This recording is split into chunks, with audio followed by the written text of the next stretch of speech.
Hello दोस्तों, आप सभी ने धर्मा सीरीज की साइंस फिक्शन स्टोरी दो दुनिया का वारिस अनकही कथा भाग 1 को बहुत ही अधिक सराहा। अब मैं आपके सामने लेकर आ रही हूँ धर्मा सीरीज का दूसरा पार्ट, धर्मा का महायुद्ध अनकही कथा भाग 2। आपने धर्मा सीरीज के पहले भाग में सुना कि कैसे जोरो नाम का एक एलियन धर्मा को पृथ्वी से किडनैप करके एक पैरेलल यूनिवर्स में ले आता है। इस पैरेलल यूनिवर्स में धर्मा को नोकोविद के क्रूर शासन से इरिट्रिया ग्रह को छुड़ाना है, परंतु ये बहुत ही मुश्किल कार्य है। नोकोविद के पास न सिर्फ एक बहुत बड़ी अजय सेना है, परंतु एक ऐसा हथियार क्विड भी है जो पूरी गैलेक्सी को ही नष्ट कर सकता है। इधर धर्मा को पता चलता है कि लोग उसे सन ऑफ गॉड मानते हैं। धर्मा को जोरो, प्रोफेसर बोरो और लेडी तारा से मिलाता है। धर्मा को प्रोफेसर बोरो वो सब जानकारियां देते हैं जो उसके लिए जानना जरूरी है, और लेडी तारा धर्मा को जोर और इरिट्रिया के युद्ध के बारे में बताती है। धर्मा धीरे धीरे सब समझ जाता है, परंतु फिर ऐसा क्या होता है कि प्रोफेसर बोरो ही धर्मा को जान से मार डालने की कोशिश करते हैं, परंतु जोरो धर्मा को बचा लेता है। इधर धर्मा प्रोफेसर बोरो, लेडी तारा और जोरो को नोकोविद के हाथों पकड़वा देता है। धर्मा ने आखिर ऐसा क्यों किया? क्या था ये पूरा षड्यंत्र? आइए जानते हैं आगे की कहानी धर्मा सीरीज के दूसरे भाग में। धर्मा का महायुद्ध अनकही कथा भाग 2 साइंस फिक्शन स्टोरी अध्याय 1 नई शुरुआत। आज ये कोर्टरूम पूरी तरह से वर्चुअली भरा हुआ था।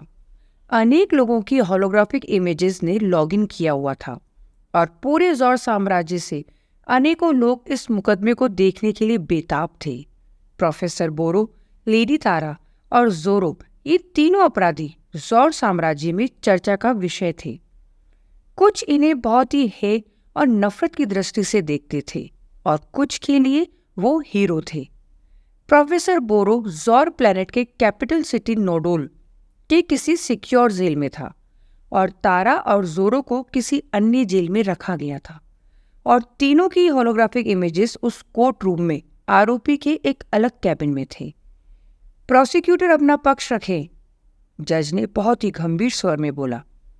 टेलीपैथी तकनीक अब इतनी विकसित थी कि कोई भी किसी व्यक्ति विशेष को या एक बड़े ग्रुप को अपनी बात टेलीपैथी द्वारा बोलकर समझा सकता था।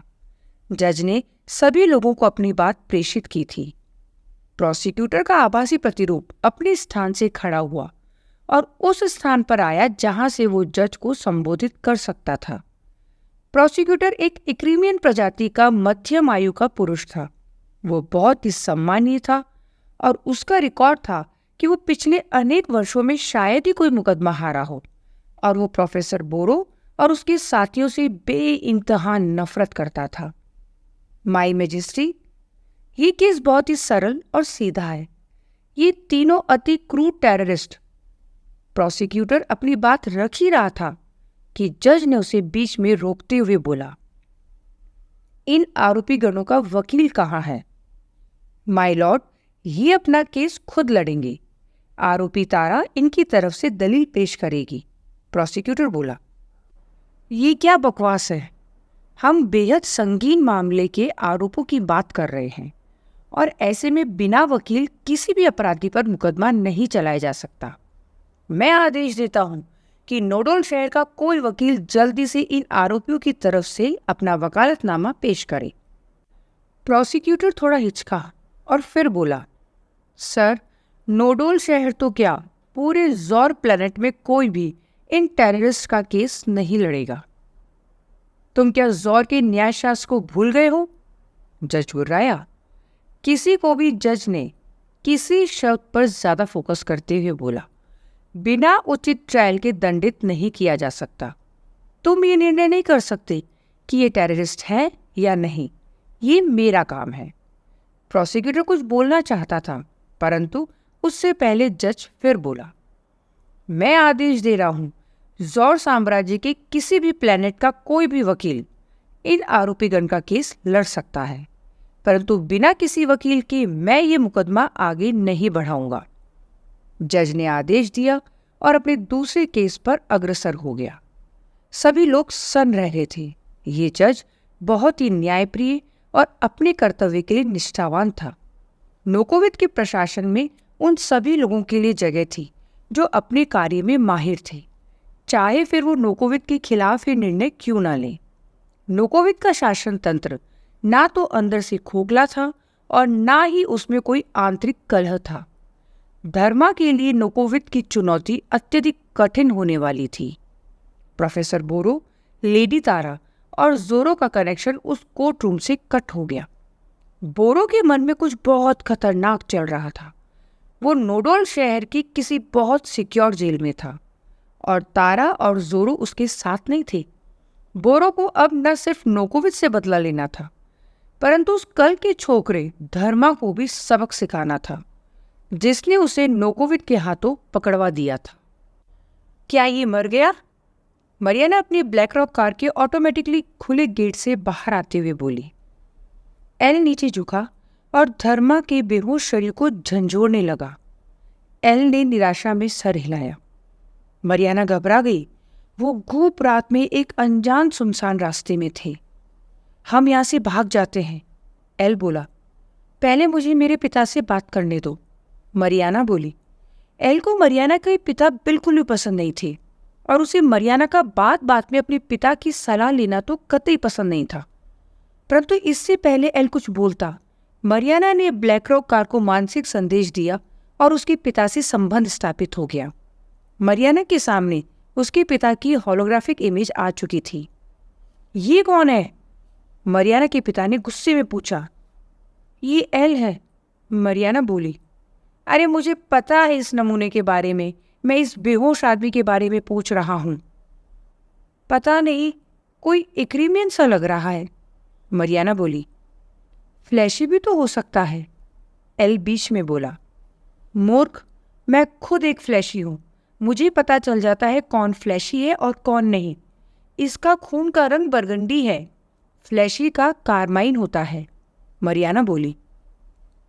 एल को आज तक इन दोनों रंगों में अंतर नहीं समझ आता, परंतु मरियाना इतनी आसानी से फर्क जान लेती थी। मुझे पूरी बात बताओ, मरियाना के पिता ने क्रोधित स्वर में बोला।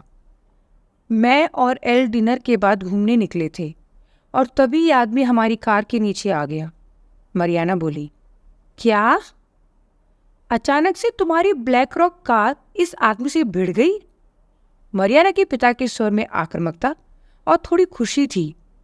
वो खुशी क्यों थी, इसका अंदाजा ना तो मरियाना को था और ना ही एल को। हाँ, मरियाना ने हामी में सर हिलाते हुए बोला। चलो, तुम कुछ तो काम आई, वरना मुझे लगा कि पूरी जिंदगी तुम इस मूर्ख के साथ ही बिताओगी, मरियाना के पिता की होलोग्राफिक इमेज ने एल को देखते हुए बोला। मरियाना और एल को कुछ समझ नहीं आ रहा था। इस आदमी को अपनी कार में बैठाओ और फौरन घर आ जाओ, मरियाना के पिता ने आदेश दिया। मरियाना ने हामी में सर हिला दिया। वो कनेक्शन काटने ही वाली थी कि उसके पिता की होलोग्राफिक इमेज ने एल की तरफ इशारा करते हुए बोला, और तुम अपनी व्यवस्था खुद करो। मरियाना के पिता ने कनेक्शन काट दिया। एल को कुछ समझ नहीं आ रहा था। वो आखिरकार मरियाना का बॉयफ्रेंड था, परंतु वो कुछ कहता या करता उससे पहले मरियाना ने धर्मा के बेहोश शरीर को अपनी एक असिस्टेंट रोबोट को मानसिक संदेश देकर अपनी ब्लैक रॉक कार में रख लिया और खुद कार में बैठकर निकल गई। एल उस अति तेज कार को सिर्फ जाते हुए ही देख रहा था। उसको इतनी अमीर लड़की के साथ दोस्ती नहीं करनी चाहिए थी। ये लड़की कपड़ों से ज्यादा जल्दी अपने दोस्त बदल देती है। मरियाना के पिता की खुशी का ठिकाना ही नहीं था। ब्लैक रॉक कार इट्रिया ग्रह पर बेनीज नामक कंपनी के द्वारा बनाई और बेची जाती थी। इस कंपनी का दावा था कि black rock car accident proof है और इस कार से किसी भी व्यक्ति को कोई नुकसान नहीं हो सकता। परंतु अब इस कार ने एक आदमी का एक्सीडेंट कर दिया था। बेनीज को अपने सेल कॉन्ट्रैक्ट के मुताबिक तकरीबन 1 लाख टिक का जुर्माना देना पड़ सकता था और उनकी बेइज्जती होगी वो अलग। आखिरकार उसकी पुत्री मरियाना, जिसे वो हमेशा से नालायक और मूर्ख समझता था, उसने उसे बहुत ही बड़ा फायदा करवा दिया था। उसने मरियाना को इस मूर्ख बॉयफ्रेंड पर पैसा खर्चने के लिए जितना भी कोसा था, आज उसे मरियाना की उन हरकतों पर नाज हो रहा था। जो उसे नहीं पता था वो ये था कि धर्मा सन ऑफ गॉड उसके घर आ रहा था।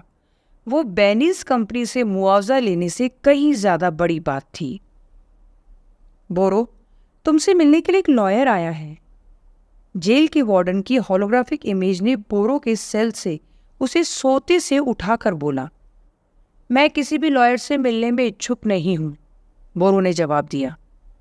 ये कोर्ट का आदेश है, तुम्हें मिलना पड़ेगा। मैं उस लॉयर को तुमसे संपर्क साधने की इजाजत दे रहा हूं। तुम तैयार हो जाओ, वार्डन बोला। बोरो को ये सब पसंद नहीं था। उसे पता था कि नोकोविद उसे कोई फेयर ट्रायल नहीं देगा। ये सब दिखावा था। नोकोविद उससे अत्यधिक नफरत करता था और बोरो नोकोविद से। बोरो को बस ये समझ नहीं आ रहा था कि नोकोविद अब तक उससे मिलने क्यों नहीं आया। कुछ ही देर में बोरो के सेल में एक घंटी बजी और एक लॉयर की फुली टेक्टाइल यानी स्पर्शनीय होलोग्राफिक इमेज उसके कमरे में आ गई। बोरो ने देखा, ये लॉयर इरिट्रिया का फ्लैशी है और शायद मध्यम आयु का होगा। वो लंबी और रौबदार कदकाठी का था। उस लॉयर ने झुककर बोरो को प्रणाम किया और बोला, मेरा नाम ओयोविन होको नाना है और मैं लक्स फ्लूगोर शहर प्लेनेट इरिट्रिया से हूँ। बोरो को उस वकील में ज्यादा कोई रुचि नहीं थी। वो अपने बिस्तर भी बैठा रहा। नाना की होलोग्राफिक इमेज भी बोरो के पास बैठ गई। नाना ने आगे बोला, आप शायद नहीं जानते, परंतु मैं आपका शिष्य रह चुका हूँ जब आप लॉ यूनिवर्सिटी लक्स फ्लोगोर में पढ़ाते थे। बोरो को कुछ अजीब सा लगा। उसने कहा, तुम एस्ट्रोफिजिक्स के विद्यार्थी थे? मुझे लगा तुम वकील हो। नाना थोड़ा हंसा और बोला, सर, मैं वकालत ही पढ़ता था, परंतु मुझे आपके लेक्चर्स बहुत अच्छे लगते थे, तो मैंने एक छोटा सा कोर्स एस्ट्रोफिजिक्स में भी कर लिया था। बोरो ने कोई खास प्रतिक्रिया नहीं दिखाई। नाना बोला, आप यदि मुझे कुछ बताएं तो मैं आपके केस में कुछ कोशिश कर सकता हूं। बोरो इस वकील से इरिटेट हो रहा था। उसने बेमन और बेरुखी से बोला, क्या जानना चाहते हो? नाना बोला, सर, आप पर इल्जाम है कि आपने मर्कल से फंड लेकर एक टेररिस्ट ऑर्गेनाइजेशन बनाई है जिससे आप जौर साम्राज्य में अशांति फैला सके। बोरो बोला, नोकोविद यही चाहता है। नाना बोला, सबको पता है कि मर्कल या थाइजर या कोई भी शक्ति नोकोविद से सीधे युद्ध नहीं कर सकती। उसके पास क्विड है, इसीलिए वो आपके जरिए आंतरिक कलह फैला रहे हैं। बोरो बोला, नाना, तुम क्या नोकोविद को अच्छे से जानते हो? नाना बोला, नहीं, मुझे उसके बारे में जो भी पता है वो उतना ही है जितना सामान्य रूप से पब्लिक डोमेन में उपलब्ध है। बोरो बोला, मैं उसे अच्छे से जानता हूँ, वो मेरा दामाद है। नाना के आश्चर्य की सीमा ही नहीं रही। बोरो आगे बोला, और मैंने उसके साथ मिलकर क्विड नामक हथियार पर रिसर्च की है। वो हथियार मैंने बनाया था, उस मूर्ख नोकोविद ने नहीं। नाना को बहुत ही ज्यादा शौक लग गया। बोरो बहुत ही क्रूरता से बोला, ये ट्रायल बस एक मजाक है। तुम चाहे कितना जोर लगा लो, नोकोविद मुझे सजा देगा और फिर मुझे जेल में टॉर्चर करेगा। उसको मेरे से कुछ बहुत खास बात उगलवानी है, इसलिए ये टेररिज्म वगैरह का आरोप सिर्फ एक दिखावा है। नाना को कुछ समझ नहीं आया। बोरो चीखा, अब मेरे लॉयर, तुम जाओ, जाकर तारा और जोरो से मिल लो। उनको बचा सको तो बचा लो, मेरा समय बर्बाद मत करो। नाना को कुछ पूछना था, परंतु बोरो के तेवर देखकर वो घबरा गया। कनेक्शन कट गया और नाना का होलोग्राफिक इमेज गायब हो गई। नाना जौर प्लैनेट के शहर नोडोल के एक बहुत पॉश होटल में था। उसने फौरन अपने ग्रह इरिट्रिया जाने के लिए एक कमर्शियल एलियन स्पेसशिप बुक किया और इरिट्रिया के लिए निकल गया।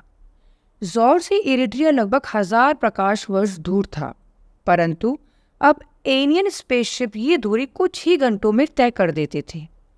नोकोविद की कंपनी इन शिप को बनाती थी और सुपर स्पेसवे को भी मैनेज करती थी, जिस पर ये शिप चलते थे। नोकोविक की कंपनी की मोनोपोली थी और वो बहुत ज़्यादा पैसा चार्ज करती थी। परंतु नाना बहुत अमीर वकील था और वह सिर्फ बोरो का केस लेने के लिए इरिट्रिया से ज़ौर आया था। उसे वो केस मिल गया, बोरो से मुलाकात हो गई। उसे अब वापस अपने गृह इरिट्रिया जाना था। नाना जैसे कुछ अमीर लोग ही इतना महंगा सफ़र अफोर्ड कर सकते थे। जल्द ही वो इरिट्रिया पहुंच गया और सीधे अपने घर गया, जहां उसका इंतजार कर रहा था वो अनजान शख्स।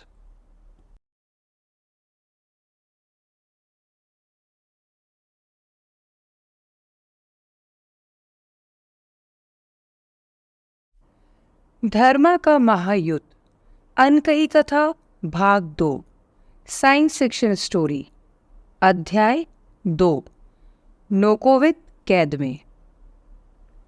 सर, खबर पक्की है, डाइस डरते हुए बोला। क्या? नोकोविद ने खुखार स्वर में जवाब दिया। वो दोनों नोकोविद के बड़े चैम्बर में थे, जो जॉर प्लैनेट के नोडोल शहर के बीचों बीच था। इस बड़े चैम्बर में इस वक्त 3 लोग थे, नोकोविद, डाइस और डाइस का सबसे चहेता मातहत, जिसने डाइस को ये खबर दी थी। डाइस बोला, सर, कॉमेट ग्रह पर बिलीवर ऑफ बॉफ की सेना का कब्जा हो गया है। लगता है उन्हें मर्कल से हथियार मिले हैं। उन्होंने हमारी अजय सेना को वहां से खदेड़ दिया है। नोकोविद के सामने जॉर साम्राज्य का पूरा नक्शा आर्टिफिशियल स्क्रीन पर दिख रहा था। कॉमेट ग्रह जैन जॉर मंडल का हिस्सा था और जॉर प्लैनेट से तकरीबन 5 प्रकाश वर्ष दूर था। ये जॉर साम्राज्य का इनर सर्कल था, जॉर साम्राज्य का वो हिस्सा जो मदर प्लैनेट जॉर से 10 प्रकाश वर्ष के अंदर था और जहां सभी प्रकार के महत्वपूर्ण और प्रभुत्व संपन्न लोग रहते थे। जॉर साम्राज्य की आर्थिक गतिविधियों का केंद्र था इनर सर्कल। इनर सर्कल पर हमला मतलब जॉर साम्राज्य के दिल पर हमला। नोकोविद ने स्क्रीन पर यह भी देखा कि कॉमेट ग्रह पर कब्जे से जॉर प्लैनेट पर आने वाले अनेकों स्पेसशिप जो जैन सौरमंडल से गुजरने वाले सुपर स्पेसवे का इस्तेमाल करते थे, वो कट गया था। बिलीवर ऑफ बॉफ ने अनेकों मालवाहक और पैसेंजर शिप्स को लूट लिया था और काफी कत्ले आम मचा दिया था। इन टेररिस्ट की इतनी हिम्मत कि ये जॉर साम्राज्य के इनर सर्कल में आकर इतना दुस्साहस कर सके। नोकोविद गुर्राया। सर, और उन्होंने आपको चुनौती भी दी है कि यदि नोकोविद में हिम्मत है तो इन्हें अकेला हरा के दिखाए। डाइस के साथ आया उसका मातहत बोला। डाइस को ये पसंद नहीं आया कि उसके मातहत ने बिना उसकी इजाजत के बीच में नोकोविद को बता दिया, जो शायद डाइस खुद नहीं बताता। परंतु अब तीर निकल चुका था। नोकोविद अत्यधिक क्रोध में भर चुका था। इससे पहले डाइस कुछ बोलता और सिचुएशन संभालता, नोकोविद बोला, ठीक है, फिर इन टेररिस्ट को बता देते हैं कि नोकोविद किस बला का नाम है। सर, आपको तकलीफ करने की जरूरत नहीं है। मैं अजय सेना लेकर जाऊंगा और कॉमेट ग्रह को इन टेररिस्ट से आजाद करा लूंगा। नहीं, नोकोविद चीखा। इन टेररिस्ट ने यह दुस्साहस इसलिए किया है क्योंकि इनका सरगना वो प्रोफेसर बोरो पकड़ा गया है। इन्होंने मुझे भी इसलिए ललकारा है क्योंकि प्रोफेसर बोरो ने ही इनको बोला होगा कि कभी वो पकड़ा जाए तो ये टेररिस्ट मुझे ललकारे। बोरो ने इनको ये बोला होगा कि मुझे क्विड का प्रयोग बोरो ने सिखाया है और मैं बिना बोरो की सहायता के उसका प्रयोग नहीं कर सकता। उस मूर्ख प्रोफेसर बोरो को और उसके साथियों को मुझे बताना ही होगा कि मैं न सिर्फ क्विड का प्रयोग कर सकता हूं, बल्कि इन तुच्छ टेररिस्ट को मैं आसानी से मसल सकता हूं। डाइस को इसी बात का डर था। वो बोला, सर, आप एक बार क्विड का प्रयोग करके देख चुके हैं, वो गैलेक्सी को भी नष्ट कर सकता है। नोकोविद थोड़ा सा मुस्कुराया और बोला, डाइस, मैं क्विड का इस्तेमाल नहीं करूंगा। मेरी प्रियतमा ने मुझसे ये वचन लिया था और मैं उससे दगा नहीं कर सकता। नोकोविद बहुत ज़्यादा उदास हो गया क्योंकि उसकी पत्नी, जिससे वो इतना प्रेम करता था, अब नहीं रही थी और उसके प्यार की निशानी उसका पुत्र क्रूर बोरो द्वारा उससे छीन लिया गया था। पर सर, डाइस कुछ बोलने वाला था, परंतु नोकोविद ने बीच में बोला, चिंता मत करो डायस, मेरे पास स्क्विड ही एकमात्र हथियार नहीं है। डायस को अब अत्यधिक चिंता होने लगी थी। उसे पता था कि बोरो की गिरफ्तारी के बाद ऐसे टेररिस्ट घटनाएं बहुत बढ़ जाएंगी। वो और उसकी अजय सेना तैयार थी, परंतु सबसे मुश्किल था नोकोवित को संभालना। उसे अपने साथ इस मूर्ख मातहत को लेकर नहीं आना चाहिए था। नाना अपने उस अनजान शख्स के आगे बेबस बैठा हुआ था। वो बोला, तुमने कहा था कि मैं प्रोफेसर बोरो का केस ले लूं। मैंने ले लिया, और तुम्हें जो भी बात प्रोफेसर बोरो के साथ हुई वो मैंने सब बता दी। तुमने अच्छा काम किया, धर्मा बोला। नाना को यकीन ही नहीं हो रहा था कि धर्मा, जिसे उसकी बेटी बेहोशी की हालत में उसके घर लेकर आई थी, इतना शातिर और खतरनाक है। धर्मा ने जल्दी समझ लिया था कि नाना बेनीज कंपनी के खिलाफ उसका प्रयोग करना चाहता है, परंतु धर्मा 7वें आयाम से आया था और ब्लैक रॉक कार की कोई गलती थी ही नहीं। धर्मा ने यदि ये बयान दे दिया तो नाना ने जो लीगल नोटिस बेनीज कंपनी को भेजा है वो उसे बहुत भारी पड़ेगा।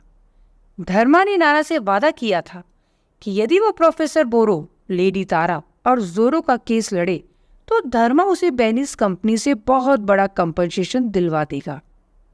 परंतु मुझे एक बात समझ नहीं आ रही धर्मा।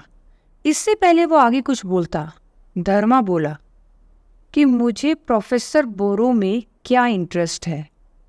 हाँ धर्मा, तुम्हें इन सब से ज्यादा मतलब नहीं रखना चाहिए। ज्यादा जानकारी हानिकारक होती है नाना। नाना सकपका गया। इससे पहले वो कुछ बोलता, धर्मा बोला, तुम सोचो कि हम बेनीस को क्या बोले, क्योंकि मेरा स्कैन करके वो जान लेंगे कि मैं एरिट्रिया में रजिस्टर्ड नहीं हूं, तो मैं कहाँ से आया हूं। हाँ, ये तो दिक्कत है। मुझे नहीं पता था कि तुम 7वें आयाम से सीधे आए हो। मेरे से ही गलती हो गई कि तुम्हारे होश में आने से पहले ही मैंने लीगल नोटिस बेनीज कंपनी को भेज दिया। कोई बात नहीं नाना, धर्मा ने कुटिलतापूर्वक बोला। तुमने अपने लालच के कारण अपने आप को फंसा लिया, परंतु मैं सन ऑफ गॉड हूं, मैं तुम्हें बचाऊंगा। परंतु कैसे? मुझे तुम्हारी एक फेक आइडेंटिटी बनानी पड़ेगी, नाना चिंतित स्वर में बोला। तुम चिंता मत करो नाना, मुझे इतना बताओ कि ये बिलीवर ऑफ बॉफ के लोग कहाँ मिलेंगे। नाना के माथे पर चिंता की लकीरें आ गई। उसके माथे से पसीना टपकने लग गया। ये शख्स धर्मा क्या टेररिस्ट है? नाना के होश फक्त हो गए। धर्मा को समझ आ गया था नाना की चिंता क्या है। धर्मा मरियाना की तरफ मुड़कर बोला, क्या मैं तुम्हें टेररिस्ट लगता हूं? मरियाना, जो धर्मा के सुडौल शरीर पर पहले से ही मोहित थी, बोली, बिल्कुल नहीं, तुम तो हीरो हो, मेरे हीरो। नाना को अब उस रात पर दुख हो रहा था कि क्यों उसने लालच में धर्मा जैसे खतरनाक इंसान को अपने घर में बुलाया। परंतु जो नाना को नहीं पता था वो ये कि धर्मा वाकई में हीरो था। वो नाना का बुरा होने नहीं देगा। तुम टेंशन मत लो नाना, मैं तुम्हें कुछ नहीं होने दूंगा, ये मेरा वादा है, धर्मा ने बहुत ही धैर्य और विश्वास से कहा। नाना को पहली बार धर्मा की बात सुनकर कुछ संतुष्टि मिली। वो बोला, परंतु तुम उन टेररिस्ट से क्यों मिलना चाहते हो? अरे मेरे प्यारे वकील साहब, यदि मुझे फेक आइडेंटिटी बनानी है तो वो मदद करेंगे। परंतु वो तुम्हारी मदद क्यों करेंगे? नाना कंफ्यूज स्वर में बोला, क्योंकि मैं सन ऑफ गॉड हूं। यदि वो बॉफ में मानते हैं तो मुझ में तो मानेंगे। तुम साबित कैसे करोगे कि तुम सन ऑफ गॉड हो? नाना को कुछ समझ नहीं आ रहा था कि धर्मा क्या बोलना चाह रहा है। वो तुम मुझ पर छोड़ दो, मुझे इतना बताओ, मुझे कहाँ जाना है? नाना ने कुछ सोचा, फिर वो बोला, तुम्हें लेनोगो शहर जाना पड़ेगा, समुद्र तल में, क्योंकि अधिकतर बिलीवर ऑफ बॉफ वही है। धर्मा ने हामी में सर हिला दिया। ठीक है, मुझे तुम लेनोगो शहर जाने का रास्ता बतला दो। रास्ता क्यों? मैं तुम्हें ब्लैक रॉक में लेके चलती हूँ, मरियाना बोली। नाना को यह बिल्कुल पसंद नहीं आया। उसकी पुत्री कतई मूर्ख थी। वो किसी तरह इस धर्मा से पीछा छुड़ाने की कोशिश कर रहा था और वो उसके साथ जाने की बात कर रही थी। नहीं मरियाना, अगर तुम मेरे साथ गई तो तुम्हारे पिता को पसंद नहीं आएगा। मैं अपना रास्ता खुद ही तय करूंगा। धर्मा ने नाना की ओर देखकर बोला। नाना को यकीन नहीं हो रहा था कि धर्मा उसकी इतनी मदद करेगा। धर्मा चाहता तो मरियाना को साथ ले जा सकता था। धर्मा के पास पैसे नहीं थे, ना ही वो इरिट्रिया के सिस्टम के बारे में जानता था। मैं जल्दी ही आऊँगा ताकि तुम्हें बेनिस कंपनी से पैसे दिलवा सकूं। मुझे अपना कॉन्टेक्ट डिटेल्स दे दो, मैं टच में रहूँगा, धर्मा बोला। नाना को यकीन आ चुका था कि धर्मा उसका कोई अहित नहीं करेगा। वो चाहता तो नाना को बहुत ज़्यादा परेशान कर सकता था, परंतु धर्मा ने वैसा नहीं किया था। नाना की नज़रों में धर्मा की इज्जत बहुत ज़्यादा बढ़ चुकी थी। सर, क्या आप वाकई अपना डिसीजन चेंज नहीं करना चाहते? डायस बोला। वो और नोकोविद एक बहुत बड़े मैदान में खड़े हुए थे। नहीं, नोकोविद ने खुकार स्वर में बोला। सर, फिर मैं आपके साथ चलूंगा। ठीक है। नोकोविद ने अपने बेल्ट के बक्कल को मानसिक संदेश भेजा और नोकोविद और डायस के समक्ष प्रस्तुत था एक बहुत ही विशालकाय स्पेसशिप। डायस ने पहली बार देखा था कि कैसे एक बहुत छोटा सा बक्कल नोकोविद का मानसिक आदेश पाकर धीरे धीरे एक अति विशाल और सोफिस्टिकेटेड स्पेसशिप में बदल गया था। बोमिनी इतना सुंदर था कि उसके जैसा कुछ भी डायस ने पहले नहीं देखा था। नोकोविद ने मानसिक संदेश दिया और बोमिनी ने नोकोविद और डायस दोनों को अपने अंदर बीम कर लिया। बोमिनी में प्रवेश केवल बोमिनी की मर्जी से ही हो सकता था।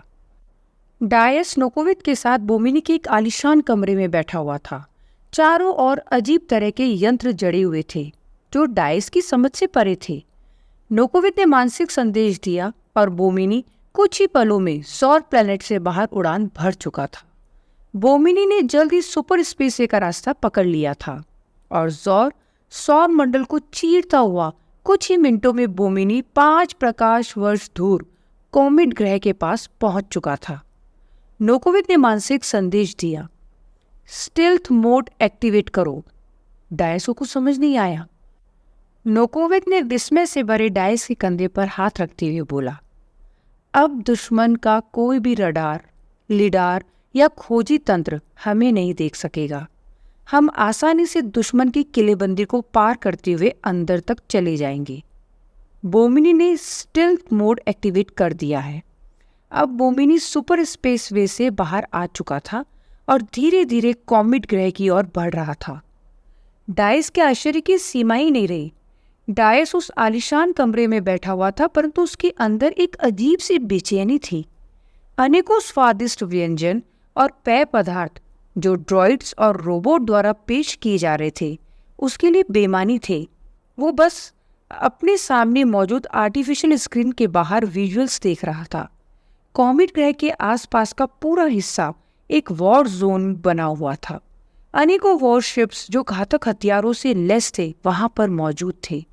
हालांकि नोकोविद ने उसे बता दिया था कि वो लोग अभी अदृश्य हैं और उनके दुश्मन बोमिनी को नहीं देख सकते, परंतु फिर भी डायस बेचैन था। वो इन खतरनाक टेररिस्टों के बीच अकेला था। अंतरिक्ष में जहां भी देखो वहां दुश्मन का जहाज नजर आ रहा था। डायस को समझ नहीं आ रहा था कि वो क्या करे। इन टेररिस्टों ने अजय सेना के टुकड़े को हरा दिया था और इन खतरनाक कातिलों की फौज के बीच वो और नोकोविद अकेले थे। नोकोविद वाकई पागल है और इतना ज्यादा खतरा उठाना सरासर पागलपन है। कॉमेट ग्रह के चारों ओर तकरीबन 1200 वॉरशिप्स ने घेराबंदी कर रखी है। अधिकतर वॉरशिप्स कैटेगरी 2 के हैं तथा 15 ऐसे वॉरशिप्स हैं जो कैटेगरी 3 के हैं। बोमिनी ने नोकोविद और डायस दोनों को ही मानसिक संदेश दिया। डायस का दिल बैठ गया। कैटेगरी 3 के वॉरशिप्स बेहद खतरनाक होते थे। उनके प्रहार सटीक और तेज होते थे।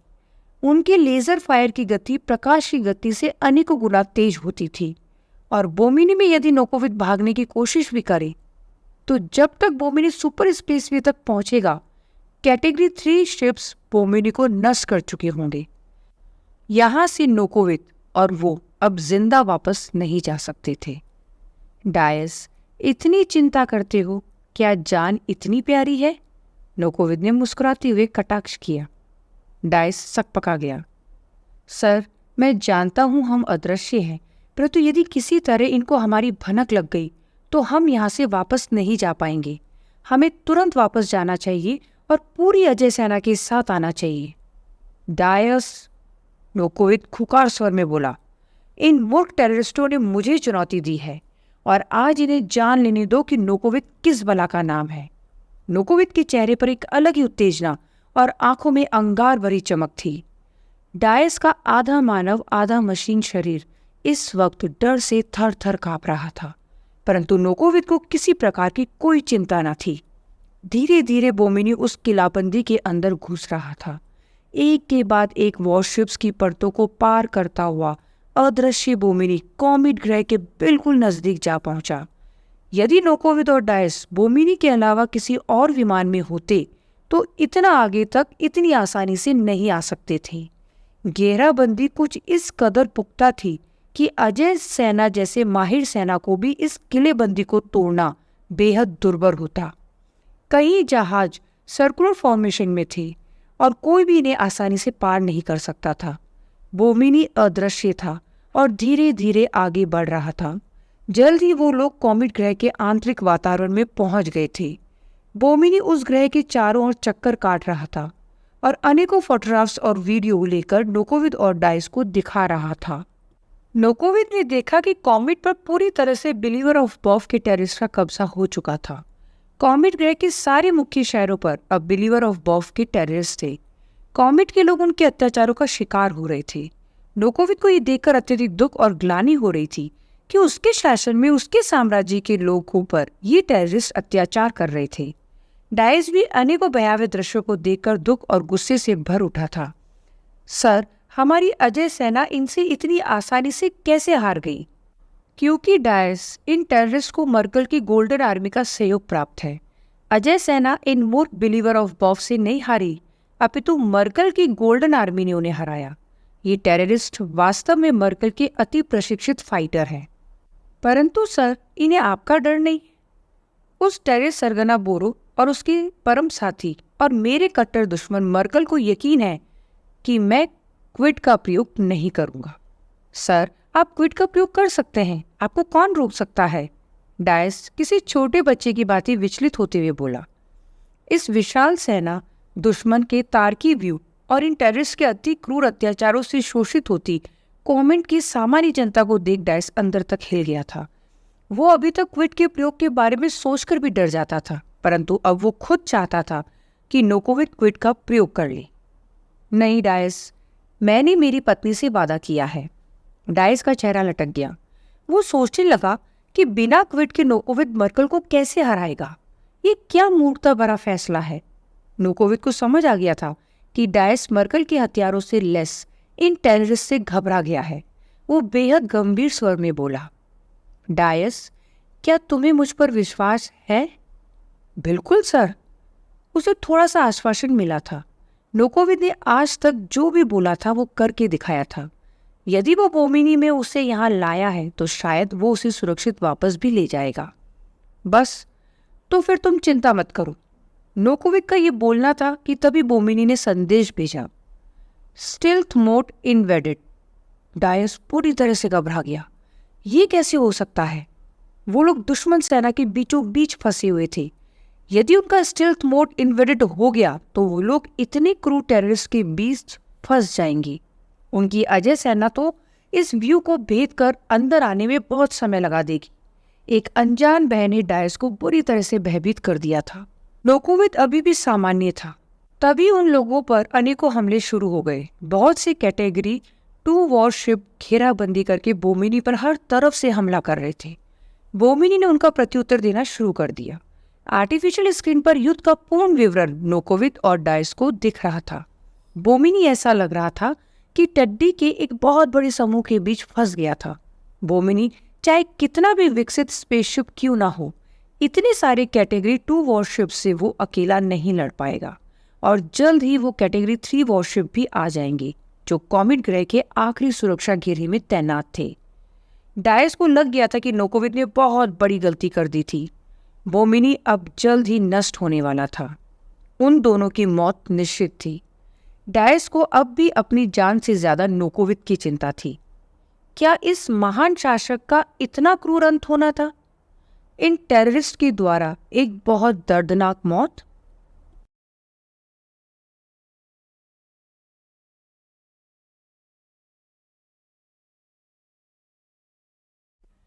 धर्म का महायुद्ध, अनकही कथा, भाग 2, साइंस फिक्शन स्टोरी, अध्याय 3, धर्मा की चाल।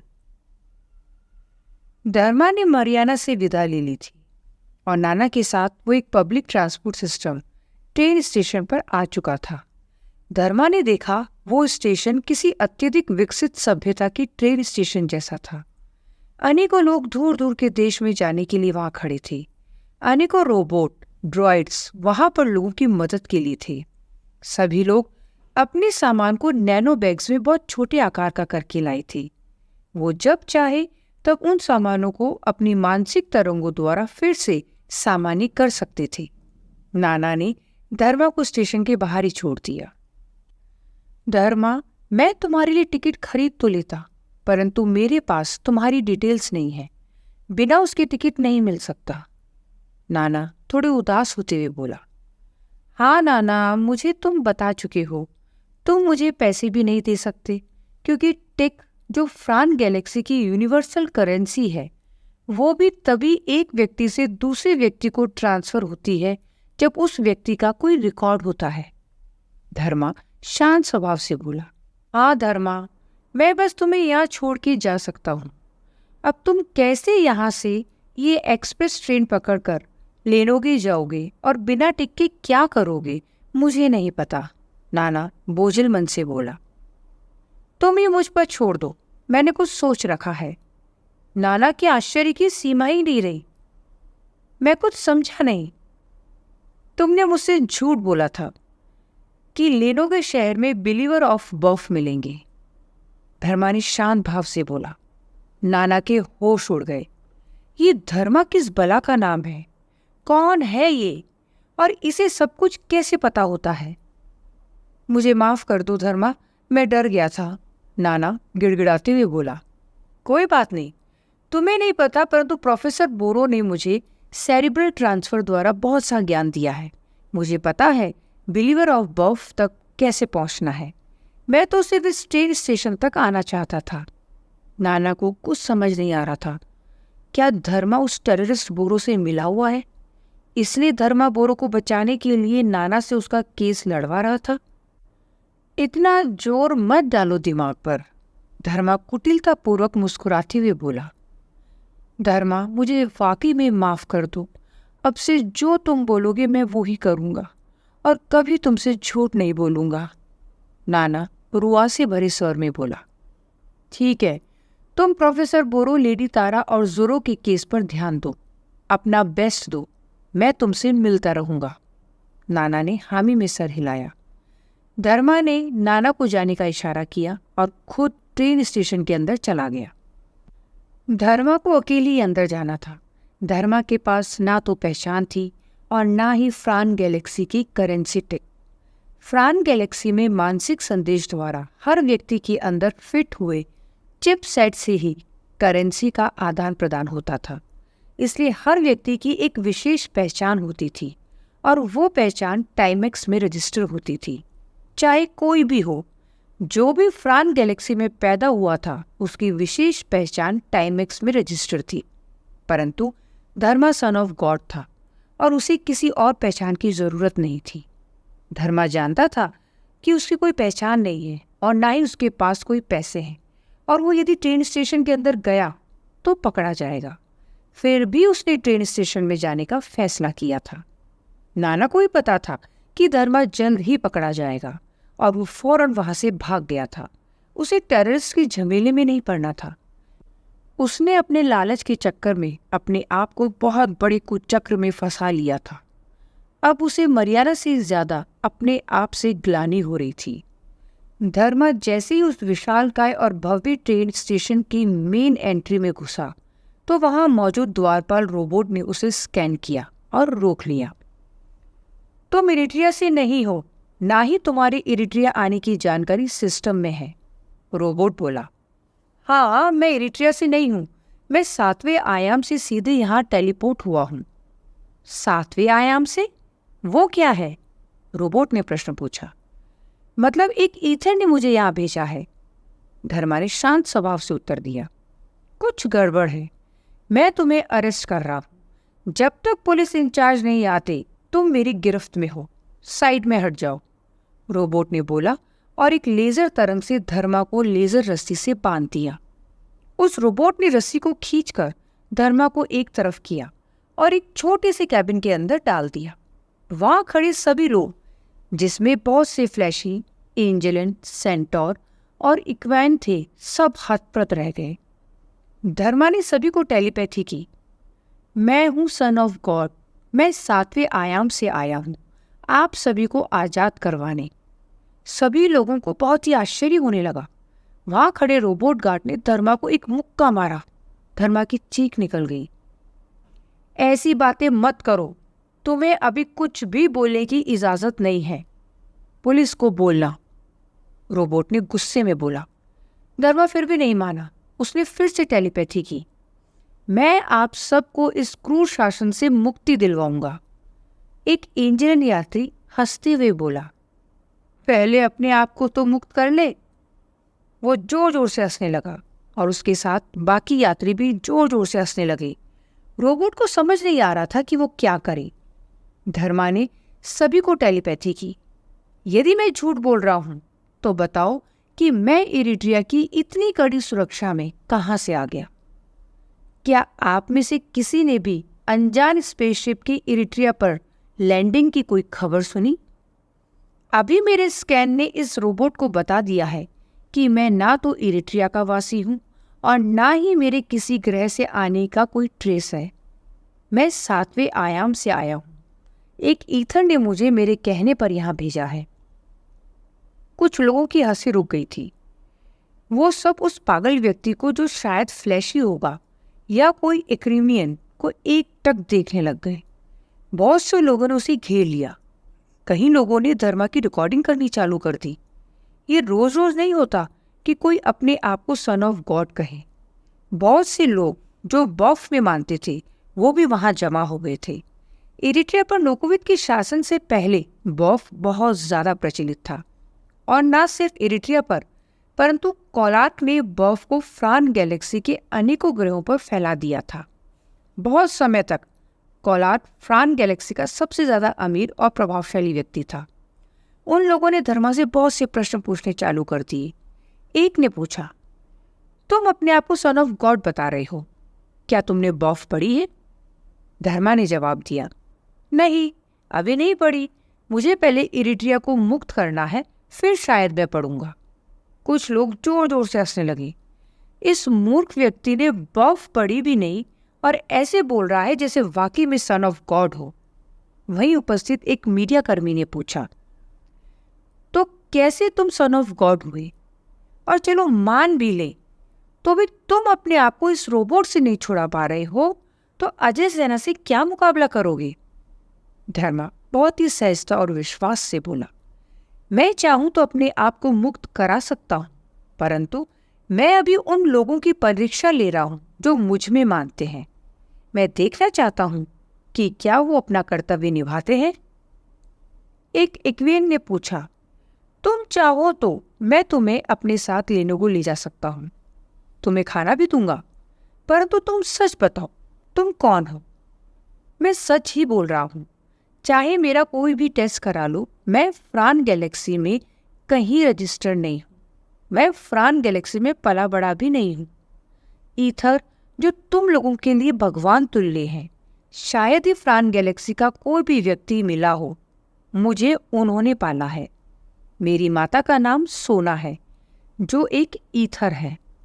धर्मा ने बहुत ही गंभीर स्वर में बोला। वहां खड़े लोगों को यकीन ही नहीं हो रहा था कि धर्मा कुछ सच भी बोल रहा है या नहीं। परंतु ईथर से कोई भी नहीं मिला। हम कैसे माने तुम सच बोल रहे हो?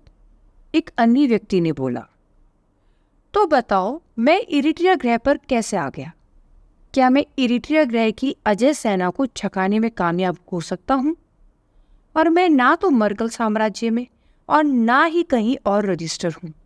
मेरा टाइमेक्स में भी कोई भी रिकॉर्ड नहीं है। ऐसा सन ऑफ गॉड के अलावा कौन हो सकता है? धर्मा ने जोर जोर से मानसिक संदेश भेजने शुरू किए। सभी लोग हतप्रत रह गए। वो लोग धर्मा पर यकीन तो नहीं कर रहे थे, परंतु उनको पता था कि अभी रोबोट गार्ड ने धर्मा का स्कैन किया और उसे धर्मा कहीं भी रजिस्टर नहीं दिखा। अपनी आइडेंटिटी ऐसे छुपाना फ्रान गैलेक्सी में लगभग असंभव था। जैसे ही कोई जन्म लेता था, टाइमेक्स में उसकी एंट्री हो जाती थी, क्योंकि उसकी माता रजिस्टर होती थी और माता के अंदर लगी चिप बच्चे की जन्म की खबर टाइमेक्स को कर देती थी। टाइमेक्स तुरंत उस बच्चे को चिप लगा देते थे। इस चिप से लोग एक दूसरे से सुदूर प्लैनेट्स पर बैठकर बात कर सकते थे, किसी जानवर आदि के आक्रमण करने पर लेजर से हमला कर सकते थे, एक दूसरे को टिक ट्रांसफर कर सकते थे। ये चिप थाइजर ने इजाद की थी और ये चिप फ्रान गैलेक्सी के सभी इंटेलिजेंट जीवों में लगी हुई थी। कोई भी इस चिप के बिना बहुत समय तक फ्रान गैलेक्सी में नहीं रह सकता था। फिर भी धर्मा के पास वो चिप नहीं थी। इस चिप को निकाला नहीं जा सकता। वो चिप किसी की मृत्यु के साथ ही खत्म होती थी। सभी लोग धर्मा को आश्चर्य से देख रहे थे। क्या वो सच बोल रहा है? परंतु इतना सा सबूत काफी नहीं था।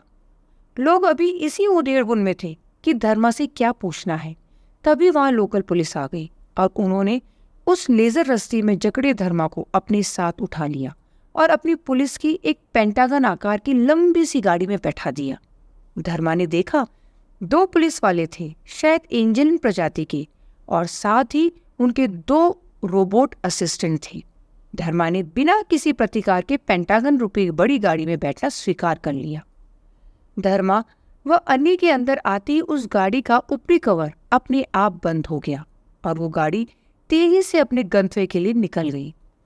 वो हवा में उत्तेलित थी और उसके निचले भाग से लेजर के 4 बड़े बड़े किरणों के गट्ठर निकल रहे थे, जो उस गाड़ी को हवा में उड़ाते हुए आगे ले जा रहे थे। वो पेंटागन रूपी गाड़ी तेजी से चल रही थी, परंतु धर्मा की तेज निगाहों से ये नहीं बचा कि 2 त्रिकोणाकार छोटे व्हीकल्स उस बड़ी गाड़ी का पीछा कर रहे थे। शायद वो त्रिकोणाकार बाइक्स इन बड़ी गाड़ी से तेज चल सकते थे, परंतु वो इस गाड़ी की स्पीड को मैच करते हुए इसका पीछा ही कर रहे थे। धर्मा को समझ आ गया था कि आगे क्या होने वाला था।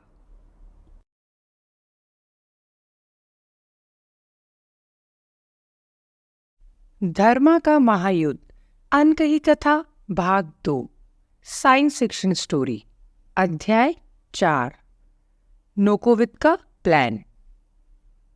अब हम क्या करेंगे? डाइस पूरी तरह घबरा गया था। उसने नोकोविद की तरफ देखा जो बिल्कुल शांतचित्त होकर बैठा हुआ था। डाइस जॉर साम्राज्य का मिनिस्टर ऑफ डिफेंस था। पूरी अजय सेना उसकी कमांड में थी। वो फ्रान गैलेक्सी का सबसे शक्तिशाली व्यक्ति था। इतनी बड़ी और खतरनाक अजय सेना का सेनापति, परंतु वो ऐसे काँप रहा था जैसे पतझड़ में गिरा हुआ कोई पत्ता। शांत रहो डाइस, नोकोविद ने थोड़ी कड़क आवाज में कहा। डाइस चुप हो गया। वो आर्टिफिशियल स्क्रीन पर देख रहा था। बोमिनी उन अनेकों वॉरशिप्स को अच्छी टक्कर दे रहा था, परंतु बोमिनी सिर्फ एक स्पेसशिप था और उसके दुश्मन असंख्य। हमला चारों तरफ से हो रहा था। कुछ समय में बोमिनी का डिफेंस टूट ही जाएगा और वो वॉरशिप्स उस पर हावी हो जाएंगे। उसी समय अचानक नोकोविद ने उन सभी वॉरशिप्स को संदेश भेजा। मैं हूं नोकोविद, मैं यहां अकेला आया हूं। मुझे तुम्हारे लीडर से बात करनी है। मैं तुम जैसे मच्छरों को मारने के मूड में नहीं हूं। डाइस के आश्चर्य की सीमा ही नहीं रही। नोकोविद इस समय अपने असंख्य दुश्मनों से घिरा हुआ था, परंतु फिर भी वो ऐसे उनको ललकार रहा था जैसे वो दूध पीते बच्चे हों। डाइस को लगा नहीं था कि नोकोविद की ललकार का कोई असर भी होगा। डाइस के अंदाजे के विपरीत जल्दी बोमिनी के कम्युनिकेशन सिस्टम ने एक पर्सनल कॉल के संदेश को पकड़ा। वो कॉमेट ग्रह पर उन टेररिस्ट के लीडर का था। उसने मैसेज भेजा था कि नोकोविद मुझसे मिलना है तो कॉमेट ग्रह पर लैंड कर जाओ। मैं मेरी लोकेशन के कोऑर्डिनेट भेज रहा हूँ। डाइस को समझ ही नहीं आया कि क्या कोई नोकोविद को इतना सीरियसली ले सकता है। जो डाइस को नहीं पता था वो ये कि नोकोविक फिर से क्विड का प्रयोग कर सकता था, और ये डर सभी को लगता था। कोई भी इस बात को सच नहीं मानता था कि नोकोविक सिर्फ अपनी मरी हुई पत्नी को वचन देने के कारण क्विड का प्रयोग नहीं करेगा। नोकोविक उनकी इसी डर का फायदा उठा लेना चाहता था, परंतु ये इतना आसान शायद ना भी हो। बोमिनी पर फायरिंग बंद हो गई थी। बोमिनी उस कोऑर्डिनेट पर लैंड हो गया था और जल्द ही नोकोविक और डायस उससे बाहर बीम हो गए थे। नोकोविक के आदेश पर बोमिनी वापस से एक छोटे से बक्कल में कन्वर्ट हो गया था और नोकोविक की बेल्ट पर आकर अटैच हो गया था। वहां खड़े उन टेररिस्ट सिपाहियों के लिए ये दृश्य विस्मयकारी था। कोई भी स्पेसशिप अब तक ये कारनामा नहीं कर पाया था। ये केवल नोकोविक जैसे जीनियस की ही बस की बात थी। नोकोविक और डायस ने यूनिवर्सल सूट पहना हुआ था, जो उन्हें किसी भी प्लेनेट या ग्रह पर आराम से रहने में मदद करता था। जल्द ही वो लोग आर्म्ड गार्ड्स के घेरे में उस बड़े से आलीशान महल में गए, जहां उस रिबेलियन का सरगना था। वो अपने कैबिन में था और नोकोविक का इंतजार कर रहा था। नोकोविक और डायस वहां पहुंची और उसके सामने बैठ गए। तो आखिरकार महान नोकोविक को एक अदने से टेररिस्ट से मात खानी पड़ गई। वो टेररिस्ट का सरगना बोला। वो फ्लैशी प्रजाति का था और अधेड़ उम्र का था। तुम क्या चाहते हो? नोकोविक बोला। वो उस परिस्थिति से बिल्कुल भी विचलित नहीं था। वहीं दूसरी ओर डायस पूरी तरह से घबराया हुआ और परेशान था। उसे नोकोविक पर मन ही मन गुस्सा आ रहा था। क्या तुम मुझे वो दे सकते हो जो मैं चाहता हूं? वो फ्लैशी सरगना अपनी आलीशान कुर्सी पर बैठे हुए बोला। कोशिश कर सकता हूं। ठीक है, फिर प्रोफेसर बोरो को छोड़ दो। मैं आदेश दे सकता हूं प्रोफेसर बोरो को छोड़ने का, नोकोविक शांत चित्त से बोला। वो फ्लैशी सरगना और डायस दोनों ही हतप्रभ रह गए। उन्हें नहीं लगा था कि नोकोविक इतनी आसानी से मान जाएगा। वो सरगना थोड़ी देर सक पकाने के बाद बोला, यदि तुमने प्रोफेसर बोरो को छोड़ने का आदेश दे दिया तो तुम भी आजाद कर दिए जाओगे, परंतु केवल तुम। डायस बुरी तरह से घबरा गया था। उसका आधा शरीर मशीन का था, फिर भी उसमें इंसानी जान थी।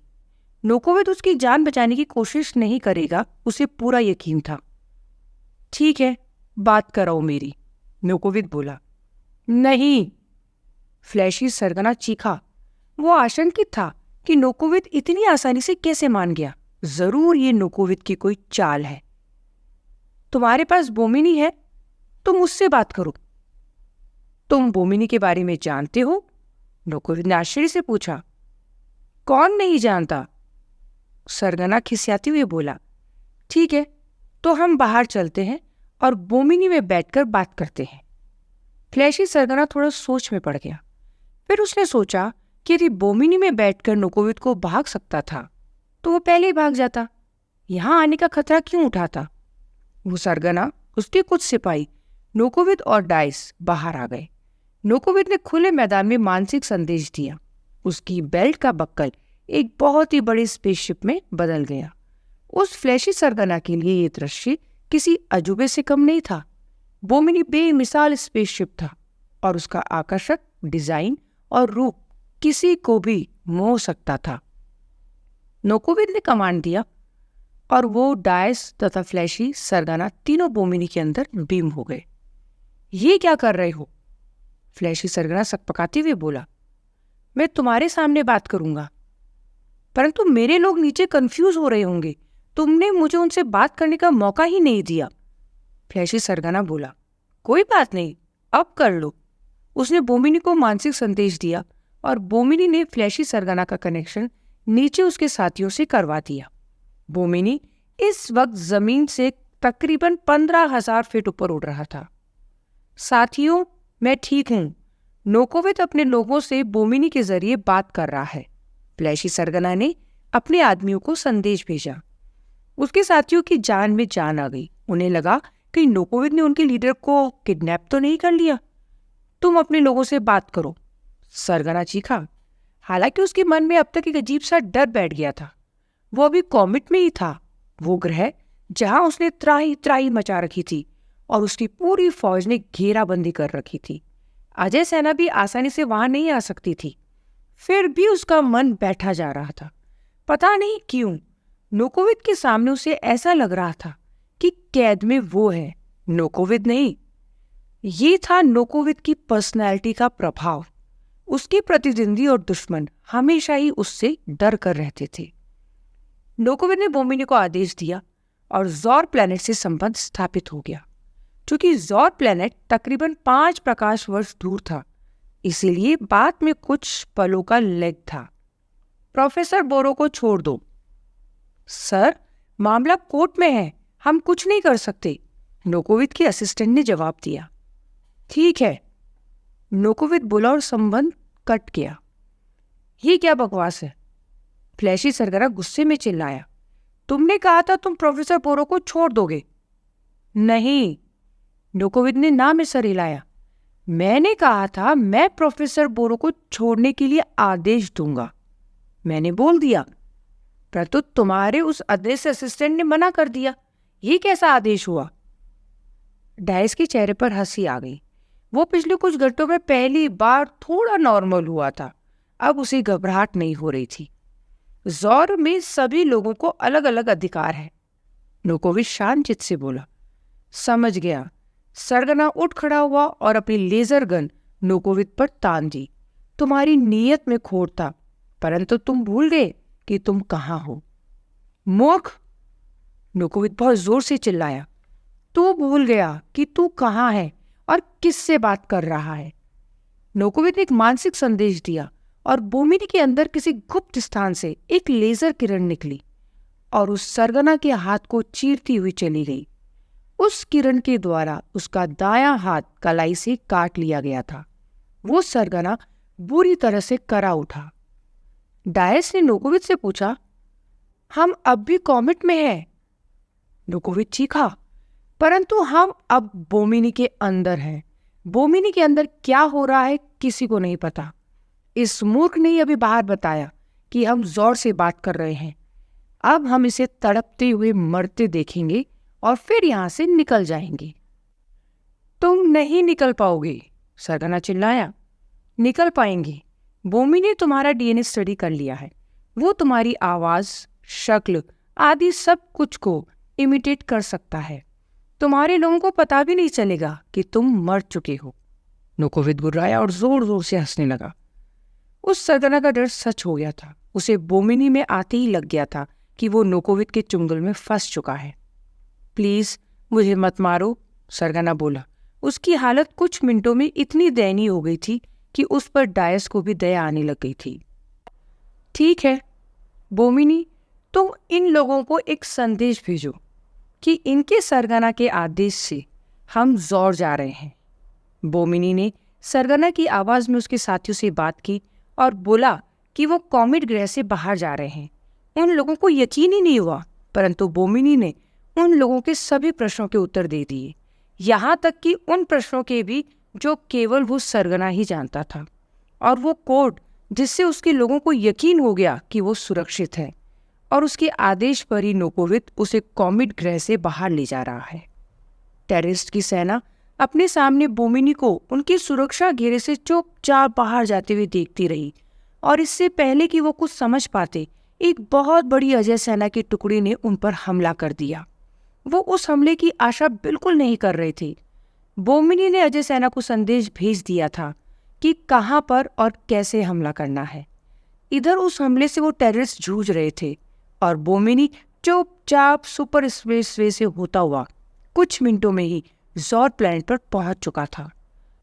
बोमिनी इस विमान के अंदर जो भी आ गया उसको पूरा स्टडी कर लेता है। ऐसा कुछ नहीं है जो बोमिनी से छिपा हो। केवल प्रोफेसर बोरो जैसे बहुत ही कम लोग हैं जिन्हें वो कला आती है कि बोमिनी से भी कुछ बात छुपा ले। नोकोविद हंसते हुए बोला। उसके सामने वो सरगना अपना कटा हुआ हाथ अपने पैर में दबाए बैठा हुआ था। सरगना बुरी तरह से करहा रहा था और बोमिनी को कॉमेट से उड़ान भर उस घेराबंदी को चीरता हुआ बिना किसी नुकसान के जोर पहुंचते देख रहा था। उसने नोकोविद को बहुत ही हल्के में ले लिया था। डायस ने पहली बार जाना कि नोकोविद को नोकोविद क्यों कहा जाता था। क्यों था वो फ्रान गैलेक्सी का सबसे खतरनाक व्यक्ति। नोकोविद ने बिना किसी फौज के अकेले ही टेररिस्ट के गढ़ में घुसकर उसकी सरगना को पकड़ लिया था। यही नहीं, बोमिनी ने जान लिया था कि व्यूह रचना क्या है और उसे कैसे भेदना है। बोमिनी लगातार अजय सेना के संपर्क में था और अजय सेना को पता था कि कब हमला करना है। अजय सेना ने बोमिनी का इशारा मिलते ही फौरन कॉमेट पर हमला कर दिया था। अपने लीडर का इस तरह अपहरण हो जाने पर तथा अजय सेना के प्रभावी और सटीक हमले कर दिए जाने से वो टेररिस्ट एकदम से सक पका गए और युद्ध हार गए। अजय सेना ने कॉमेट को उन क्रूर टेररिस्टों से छुड़ा लिया था। नोकोविद की प्रशंसा पूरे जॉर्ज साम्राज्य में हो रही थी। वो हर बार कुछ ऐसा कार्य कर देता था जो सभी के लिए एक मिसाल बन जाता था। नोकोविद ये साहसिक कदम नहीं भी उठाता तो भी शायद अजय सेना कभी ना कभी कॉमेट को उन टेररिस्ट से आज़ाद करा लेती। परंतु नोकोविद ने साबित कर दिया था कि यदि जॉर्ज साम्राज्य के एक भी व्यक्ति को कष्ट पहुंचा तो वो अपनी जान की बाजी लगा देगा। धर्मा को ऐसे दुश्मन को हराना था। नोकोविद जिसे मर्कल जैसा शक्तिशाली दुश्मन भी चुनौती नहीं दे पाता था, उसे धर्मा को हराना था। धर्मा के लिए ये जंग बहुत ही मुश्किल होने वाली थी। नोकोविद में कोई भी कमी नहीं थी। उसके जैसा बेमिसाल लीडर शायद फ्रांस गैलेक्सी ने कभी देखा ही नहीं था।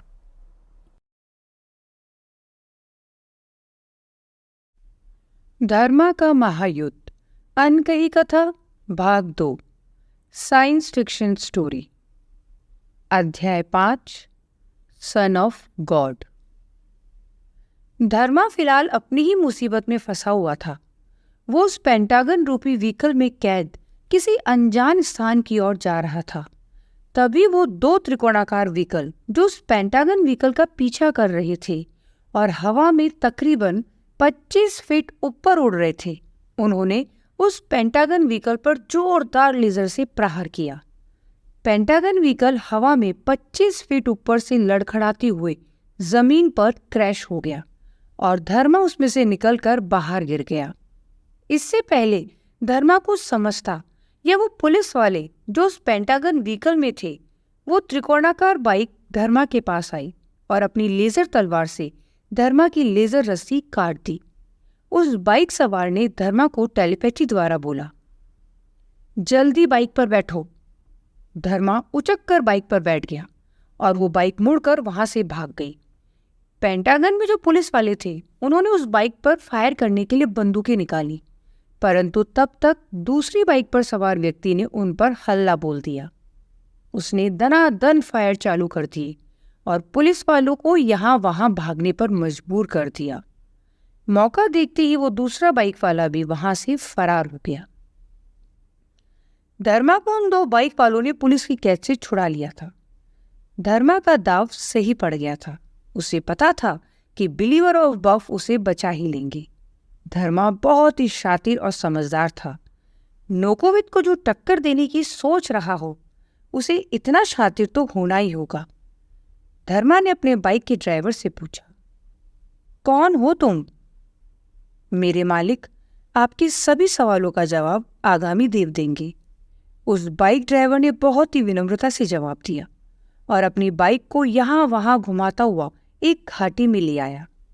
अब वो त्रिकोणाकार बाइक एक घाटी में उड़ी जा रही थी। धर्मा को हल्की सी ठंड का आभास हो रहा था। सोना ने हालांकि उसे एक पिगबो ड्रेस दी थी। उस ड्रेस ने उसे हर प्रकार के मौसम को झेलने की सहूलियत दे दी थी। फिर भी धर्मा को हल्की ठंडी का एहसास होने का मतलब था वो बहुत ही बर्फीली और ठंडी जगह थी। जल्द ही वो बाइक एक संकीर्ण खाई के पास रुक गई। आपको यहीं उतरना है, उस बाइक सवार ने बहुत ही विनम्रता से बोला। धर्मा बाइक से उतर गया और देखते ही देखते वो बाइक सवार वहां से चला गया। धर्मा को पता ही नहीं चला कि वो किस अनजान जगह पर आ गया था। आप अल्फा एब्डेट के एक शहर जौर में हैं। किसी ने धर्मा को टेलीपैथी की। धर्मा ने यहाँ वहां देखा तो उसे दूर से एक फ्लैशी लड़की उसकी तरफ चलती हुई आ रही थी। उस लड़की ने एक वाइट गाउन पहन रखा था। धर्मा को समझ आ गया था कि ये एक पिगबॉट ड्रेस है। उस बर्फीली हवा और पहाड़ की ठंडक से वो ड्रेस बचाव कर देती थी। वो लड़की धर्मा के पास आ गई। आप कौन हैं? ओह, सन ऑफ गॉड, मैं आपकी सेविका गुणिका हूँ। गुणिका? धर्मा अकस्मात बोल उठा। हाँ, मुझे आगामी देव ने भेजा है। आगामी देव आप लोगों का लीडर लगता है। हाँ, चलिए मैं आपको उनके पास ले चलती हूँ। गुणिका फिर धीरे धीरे उस संकीर्ण खाई के बिल्कुल पास पहुंच गई। धर्मा भी उसके पीछे पीछे वहां आ गया। गुणिका ने फिर धर्मा को देखा, हल्का सा मुस्कुराई और धर्मा का हाथ पकड़कर खाई में कूद गई। ये क्या कर रही हो? धर्मा चिल्लाया, परंतु तब तक बहुत देर हो चुकी थी। गुणिका धर्मा का हाथ पकड़े हुए खाई में गिर रही थी। धर्मा पूरी तरह से विचलित था। ये सब क्या हो रहा था? तभी गुणिका और धर्मा एकदम से बीम हो गए और धर्मा किसी बहुत ही विकसित शहर में पहुंच गया। उसको ऐसा प्रतीत हो रहा था कि किसी ने जमीन के अंदर कोई शहर बसा दिया हो। वहां कृत्रिम लाइट्स थी और धर्मा उस गली में अनेकों लोगों को देखकर अचंभित था। ऐसा लग रहा था मानो वो उसका ही इंतजार कर रहे थे। एक लंबी सी गली में बहुत से लोग थे, फ्लैशी, एंजेलिन और सेंटोरस। धर्मा ने सभी को टेलीपैथी के द्वारा बोला, आप सभी को सन ऑफ गॉड का प्रणाम। वो लोग अचंभित थे, परंतु सभी ने धर्मा को प्रणाम किया। आप मेरे साथ चलिए, मैं आपको आगामी देव के पास लेकर चलती हूँ। धर्मा ने हामी में सर हिलाया और गुणिका के पीछे पीछे चलने लगा। धर्मा ने देखा कि धरती के नीचे बना हुआ एक बहुत ही अनोखा कृत्रिम शहर था। वहां कृत्रिम रोशनी थी और वो शहर हर प्रकार की सुविधाओं से पूर्ण लग रहा था। वहां धर्मा ने कुछ स्वर्णिम त्वचा वाले मरकल और मिलांज को भी देखा। सभी धर्मा को विस्मय से देख रहे थे। ओह, सन ऑफ गॉड, आगामी देव आपको हमारे शहर ज़ौर के बारे में भी बताएंगे। गुणिका ने बहुत ही मृदु भाव से कहा। वो समझ गई थी कि धर्मा को इस शहर ने विस्मित किया हुआ था। धर्मा ने हामी में सर हिलाया। वो उस शहर के वैभव को देखते देखते गुणिका के पीछे पीछे चल रहा था और थोड़ी देर में गुणिका उसे एक बड़े विशाल मकान में लेकर चली गई। उस मकान में नीचे शायद एक रिसेप्शन डेस्क था, परंतु धर्मा के आने की खबर आगामी देव को हो चुकी थी, इसीलिए वो स्वयं नीचे आ गए थे। धर्मा ने देखा एक मध्यम आयु का एंजेलिन प्रजाति का व्यक्ति हाथों को जोड़े खड़ा था। Welcome to Zor, my son of God, आगामी देव ने बहुत ही विनम्रता से कहा। आप शायद आगामी देव हैं। धर्मा ने नमस्कार करते हुए कहा। जी सन ऑफ गॉड, आप ही इन सब के लीडर हैं। लीडर तो केवल आप ही हैं, हम सब तो अनुयायी हैं। धर्मा को थोड़ी हंसी आ गई। वैसे आपको यकीन नहीं है कि मैं सन ऑफ गॉड हूँ? आगामी देव और गुणिका दोनों को ही आश्चर्य हो गया। नहीं, ऐसी बात नहीं है, आगामी देव सकपकाते हुए बोला। नहीं, कोई बात नहीं, संशय होना जरूरी है, परंतु आप चिंता न करें, मैं कोशिश करूंगा कि मैं साबित कर पाऊं कि मैं सन ऑफ गॉड हूं। धर्मा ने बहुत ही आराम से कहा और मकान के भीतरी हिस्से में चला गया। आगामी देव और गुणिका भी उसके पीछे पीछे चल पड़े। धर्मा ने देखा एक बड़ा कमरा है जिसमें बड़े बड़े आरामदायक सोफे हैं और वो वहां एक जगह जाकर बैठ गया। आगामी देव और गुणिका थोड़े संचित तो थे, परंतु वो भी धर्मा के पास आकर बैठ गए। ये शहर धरती के नीचे बसाया गया है। हम लोगों को नोकोविट के सैनिक ढूंढ रहे हैं, इसलिए हम इस प्रकार से छुपते हुए रहते हैं। परंतु इतना बड़ा और वैभवशाली शहर बनाने के लिए तो बहुत ज़्यादा खर्चा करना पड़ा होगा। जी वो हम मैनेज कर लेते हैं। आगामी देव इस बातचीत से ज़्यादा सहज नहीं थे। धर्मा को समझ आ रहा था कि प्रोफेसर बोरो और इन सब लोगों को मर्कल फंड कर रहा था, वरना जनक 290 जैसे स्पेसशिप, इतना वैभवशाली शहर किसी आम रेबल के लिए संभव नहीं था। आगामी देव धर्मा को ही देख रहा था। मुझे पता है आप अभी भी संशित हैं, परंतु मैं वो ही हूँ जिसे प्रोफेसर बोरो ने पृथ्वी पर छुपा दिया था और अब मुझे जोरो लेकर आ गया है। धर्मा ने शांत भाव से बोला। नहीं, मुझे आप पर संशय नहीं है। यदि है भी तो कोई गलत बात नहीं है। हो सकता है कि मैं नोकोविद का जासूस हूं, इसलिए आपका संशय करना उचित है। आगामी देव और गुनिका एक दूसरे को देख रहे थे। उन्हें धर्मा का ये बेबाक रवैया कुछ विचलित कर रहा था। गवर्नर कौर की हत्या के बाद से ही हमें थोड़ा सावधान रहना पड़ता है। अब पुलिस और अजय सेना बहुत सतर्क हो गई है। तुम लोगों ने गवर्नर कौर की हत्या क्यों की? धर्मा ने बिना किसी भाव के पूछा। आगामी देव और गुनिका कंफ्यूज हो गए थे। क्या वो इसे बताएं? कहीं ये नोकोविद की ही कोई चाल तो नहीं? धर्मा समझ गया उनके मन में क्या संशय चल रहा था। मेरा मानना है, यदि तुम लोगों को नोकोविद के क्रूर जंगल से इरिट्रिया को छुड़ाना है तो ऐसी हरकतें बंद करनी पड़ेगी। मतलब, मैं कुछ समझा नहीं। मतलब ये आगामी देव कि ऐसी हत्याओं से आपका नैरेटिव वीक पड़ जाता है। हम इरिट्रिया को नोकोविद से आज़ाद करवाएंगे, परंतु ऐसे किसी की चुपके से हत्या करके नहीं, बल्कि सीधे सीधे युद्ध करके। आप सन ऑफ गॉड हैं, परंतु आपको पता नहीं कि नोकोविद से सीधे सीधे युद्ध में नहीं जीत सकते। अच्छा, वो क्यों? हमने कॉमेट ग्रह पर कब्जा भी किया था, परंतु नोकोविद ने अकेले ही हमारे सरगना को पकड़ लिया और बहुत से हमारे लोगों को मार दिया। क्या? धर्मा ने आश्चर्यचकित होते हुए कहा। ये कब हुआ? बस अभी अभी खबर आई है, इसलिए आप लोग इतना घबराए हुए हैं। एक तरफ नोकोविद ने आपके कॉमेट ग्रह पर हमले को विफल कर दिया और यहां मैं आपके पास आ गया। आगामी देव और गुनिका ने चुपचाप सर हिला दिया। चलिए, कोई बात नहीं, मैं वाकई में सन ऑफ गॉड हूं और आप चिंता मत करो, मैं आपकी मदद करने आया हूं। आगामी देव और गुनिका अभी भी संशित थे। धर्मा ने उन दोनों को देखा और आगे बोला। मैं मानता हूं कि आप संशित हैं, परंतु आप इतने वैभवशाली हैं, क्या आपके पास कोई मशीन नहीं है जो चेक कर सके कि मेरे पास कोई चिप नहीं है? आप बुरा ना माने तो मैं आपको जनक 290 में ले जाना चाहता हूं। आगामी देव धीरे से बोला। जनक 290 आपके पास है? धर्मा ने आश्चर्य से पूछा। हाँ, वो खराब हो गया था। उसे ठीक करने के लिए इरिट्रिया लाया गया था। हमने फिर उसे रिपेयर सेंटर से चोरी कर लिया। क्या बात है, मुझे नहीं पता था कि आप लोग इतने सक्षम हैं। गवर्नर कौर की हत्या, जनक 290 को नोकोविद की अजय सेना की कैद से छुड़ा लेना और इतना वैभवशाली शहर धरती के नीचे बना लेना, मानना पड़ेगा। धर्मा ने थोड़ा सरकास्टली कहा। जनक 290 यदि नोकोविद के हाथ लग जाता तो बहुत से हमारे सीक्रेट्स उसे मालूम पड़ जाते, इसीलिए हमें जनक 290 को छुड़ाना ही था। मैं समझ सकता हूँ। तो क्या आपने उसे ठीक भी कर लिया?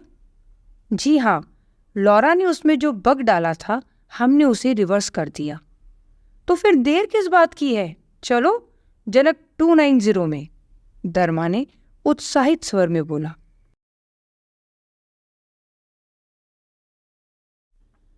धर्मा का महायुद्ध, अनकही कथा, भाग 2, साइंस फिक्शन स्टोरी, अध्याय 6, नाना द डिफेंस लॉयर।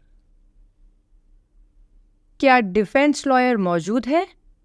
जज ने बहुत ही तलख लहजे में पूछा।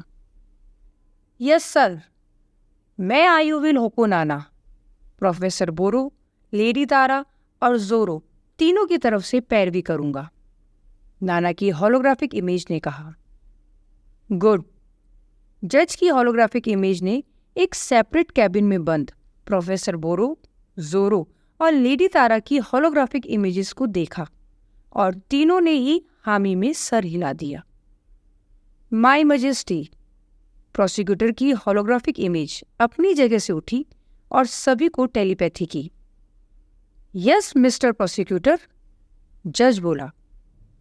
हमारे सम्माननीय और सभी के प्रिय सुप्रीम कमांडर ने अपनी जान पर खेलकर एक और टेररिस्ट को पकड़ा है। प्रोसिक्यूटर बेहद ही चाटुकारितापूर्ण अंदाज में बोलना शुरू हुआ। मिस्टर प्रोसिक्यूटर, जज तल्ख लहजे में प्रोसिक्यूटर की बात को काटते हुए बोला, मेरी कोर्ट में किसी भी प्रकार की पॉलिटिकल स्टंट अलाउड नहीं है। ओके? प्रोसिक्यूटर घबरा गया। सुप्रीम कमांडर ने यदि किसी को पकड़ा है और वो अंडर इन्वेस्टिगेशन या अंडर ट्रायल है तो अभी भी वो इनोसेंट ही है। तुम उसे टेररिस्ट डिक्लेयर मत करो। सॉरी माय लॉर्डशिप, कहाँ है वो चौथा एक्यूज्ड? तभी उस चौथे एक्यूज्ड, उस रेबल सरगना का होलोग्राफिक इमेज कोर्ट रूम में आ गया। मिस्टर नाना, क्या आप इस चौथे एक्यूज्ड को भी रिप्रेजेंट कर रहे हैं? जज ने पूछा। नहीं सर। आपको कोई ऑब्जेक्शन है इसे इसी ट्रायल में जोड़ने में, या आप चाहते हैं इसकी अलग से ट्रायल हो? जज ने पूछा। नाना के पास कोई जवाब नहीं था। मिस्टर डिफेंस लॉयर, क्या आपको जोरियन कानूनी प्रोसेस का कुछ पता है या नहीं? जज बहुत तेज घुर्राया। सॉरी सर, नाना हक्का बक्का रह गया। एज पर लॉ, चूंकि ये चौथा एक्यूज्ड बाद में ऐड हुआ है और इसका क्राइम सीन भी अलग है, तो जब तक डिफेंस की परमिशन नहीं होगी साथ में ट्रायल नहीं हो सकता। आप अपने क्लाइंट से पूछिए और बताइए, आपको इस चौथे एक्यूज्ड को अपने साथ ट्रायल करने देना है या इसका ट्रायल अलग से करवाएं? नाना ने बोरो को देखा और बोरो ने ना में सर हिला दिया। सर, अलग से करना है, नाना अकस्मात भूल गया। Mister defence lawyer, I am annoyed. Sir, defence lawyer को ही कानून नहीं आता, इनसे अच्छी वकालत तो लेडी तारा कर लेती हैं। प्रोसिक्यूटर बीच में बोला। सभी लोग जोर जोर से हंसने लग गए। इस बार जज ने भी किसी को कुछ नहीं कहा। नाना इरिट्रिया में बहुत ही सम्मानित वरिष्ठ वकील था। उसकी इतनी बेइज्जती कभी नहीं हुई थी। उसे कभी भी किसी जज ने ये नहीं कहा था कि उसे कानूनी प्रक्रिया नहीं आती। ज़ौर का प्रोसेस बहुत ही अलग था। मिस्टर डिफेंस लॉयर, आपको एक एप्लीकेशन देनी होगी कि प्रोसिक्यूशन ने चौथा एक्यूज जोड़ा है, आप उससे सहमत नहीं हैं और उसके कारण लिखने होंगे। जैसे इस कोर्ट के पास जुरिडिक्शन नहीं है क्योंकि वो कॉमेट ग्रह से पकड़ा गया था और कॉमेट ग्रह पर ज़ौरियन प्रोसेस लागू नहीं होता। इरिट्रिया एक ज़ौरियन एडमिनिस्ट्रेटिव टेरिटरी है, सेपरेट प्रिंसिपैलिटी नहीं। इसीलिए इरिट्रिया पर किए गए क्राइम के लिए ज़ौर में मुकदमा चल सकता है। ऐसे ग्राउंड लेने पड़ेंगे। जज इस बार थोड़ा संयम से बोला। Okay sir. नाना ने हामी में सर हिला दिया। मिस्टर डिफेंस लॉयर, मैंने इस बार और केवल इस बार आपकी मदद की है। आपको ज़ौरियन कानून पढ़कर इस कोर्ट में आना होगा। मुझे नौसिखिए वकील बिल्कुल पसंद नहीं है। अगली बार यदि मुझे ही आपकी मदद करनी पड़ी तो आप इस केस से बाहर हो जाएंगे। जज ने बहुत ही सख्त लहजे में बोला। सर, ये अगली बार ज़ौर आने का कष्ट उठाएंगे ही नहीं, प्रोसिक्यूटर ने बहुत ही भद्दे तरीके से कहा। सभी लोग जोर जोर से हंसने लगे। प्रोसिक्यूटर ने फिर नाना को 1-to-1 टेलीपैथी की। बेटा, अगली बार यहाँ मत आना। इस बार तो हल्के फुल्के मजाक से ही काम हो गया। अगली बार तुझे तेरी असली औकात बता दूंगा, इरिट्रियन बंदर। नाना को बहुत ही ज्यादा गुस्सा आ गया। वो इन नकचढ़े और घमंडी इक्रीमियन को बता देगा कि वो क्या चीज है। वो ऐसे ही नहीं इरिट्रिया का नामी वकील था। अब तक तो वो इस केस को ज्यादा सीरियसली नहीं ले रहा था क्योंकि धर्मा के ब्लैकमेल के कारण ही वो इस केस में घुसा था, परंतु अब मामला पर्सनल हो गया था। नाना को इस घमंडी प्रोसिक्यूटर को बताना ही था कि इरिट्रिया के वकील किसी से कम नहीं थे। जनक 290 ने पुष्टि कर दी थी कि धर्मा ही वह व्यक्ति था जिसे वो पृथ्वी से लेकर आया था। आगामी देव और गुणिका अत्यधिक खुश थे। धर्मा भी जनक 290 में आकर बहुत ज्यादा खुश था। चलिए हम वापस मेरे घर चलते हैं, सन ऑफ गॉड। नहीं आगामी देव, हम यही बात करेंगे। मुझे जनक 290 में रहना पसंद है। मैंने यहाँ बहुत से दिन बिताए हैं। जैसी आपकी इच्छा, सन ऑफ गॉड। वैसे आपका धरती के नीचे शहर अच्छा है, परंतु जो सुख जनक 290 में मिलता है वो जौर में नहीं। बिल्कुल मैं समझ सकता हूँ, सन ऑफ गॉड। वैसे आपके सभी सदस्य जौर में हैं या अधिकतर लोग लेनुगो में हैं? धर्मा ने पूछा। लेनुगो? आगामी देव और गुनिका दोनों ही आश्चर्यचकित होकर पूछने लगे। हाँ, मुझे कहा गया था कि बिलीवर ऑफ बॉफ के अधिकतर सदस्य लेनुगो में हैं। नहीं सन ऑफ गॉड, कोई आपको नोकोविद के हाथों पकड़वाना चाहता था। गुनिका बोली। मतलब? मैं कुछ समझा नहीं। धर्मा ने आश्चर्यचकित होते हुए बोला। लेनोगो पर अधिकतर लोग जौर के एडमिनिस्ट्रेशन से मिले हुए हैं। लेनोगो के लोग नोकोविद के साथ हैं। ओह, अब समझा मैं। हाँ सन ऑफ गॉड, जब नोकोविद ने इरिट्रिया पर हमला करके इरिट्रिया को जीत लिया था, तब कोलार्क द्वारा बनाए गए नियमों के तहत एक्वियन लोगों पर बहुत जुर्म होते थे। उन्हें जौर साम्राज्य में एक्सोटिक मछली के रूप में बेचा जाता था। क्या? धर्मा ने बेहद आश्चर्य से कहा। हाँ सन ऑफ गॉड, नोकोविद ने सब बंद करा दिया। अनेक इक्वेन लोगों को वो छुड़ा कर लाया। ओह, तो लेनोगो शहर के अधिकतर लोग नोकोविद के सपोर्टर हैं। हाँ सन ऑफ गॉड। अच्छा, अब मैं समझ गया। आगामी देव और गुनिका दोनों ने ही धर्मा को आश्चर्य से देखा।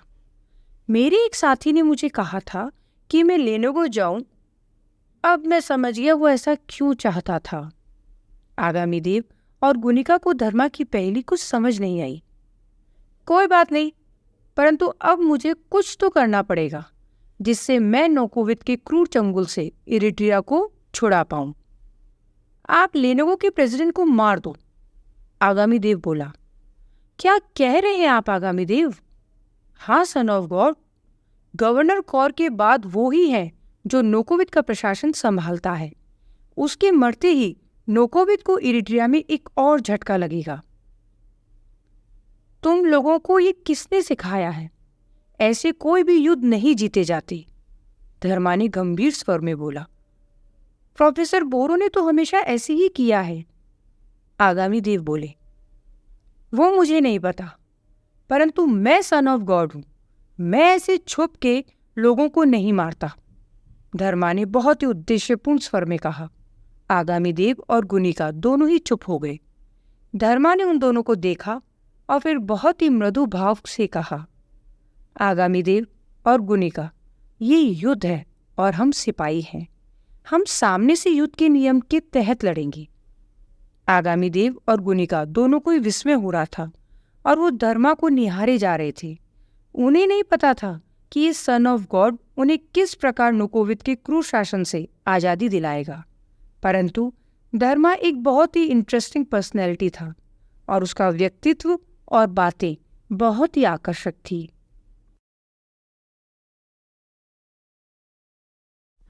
धर्मा का महायुद्ध, अनकही कथा, भाग 2, साइंस फिक्शन स्टोरी।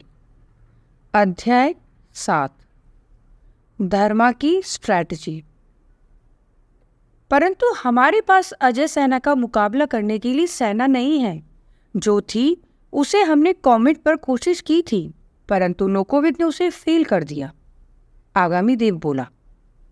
क्योंकि कॉमेट पर हमला एक मूर्खतापूर्ण स्ट्रैटेजी थी। मतलब? मैं समझा नहीं son of God. Comet Zorian empire का दिल है, इनर सर्किल। वहां अजय सेना का मुख्य जमावड़ा रहता है। वो नोकोविद के बहुत करीब है। हम समझे नहीं, दोनों आगामी देव और गुनिका ने एक साथ कहा।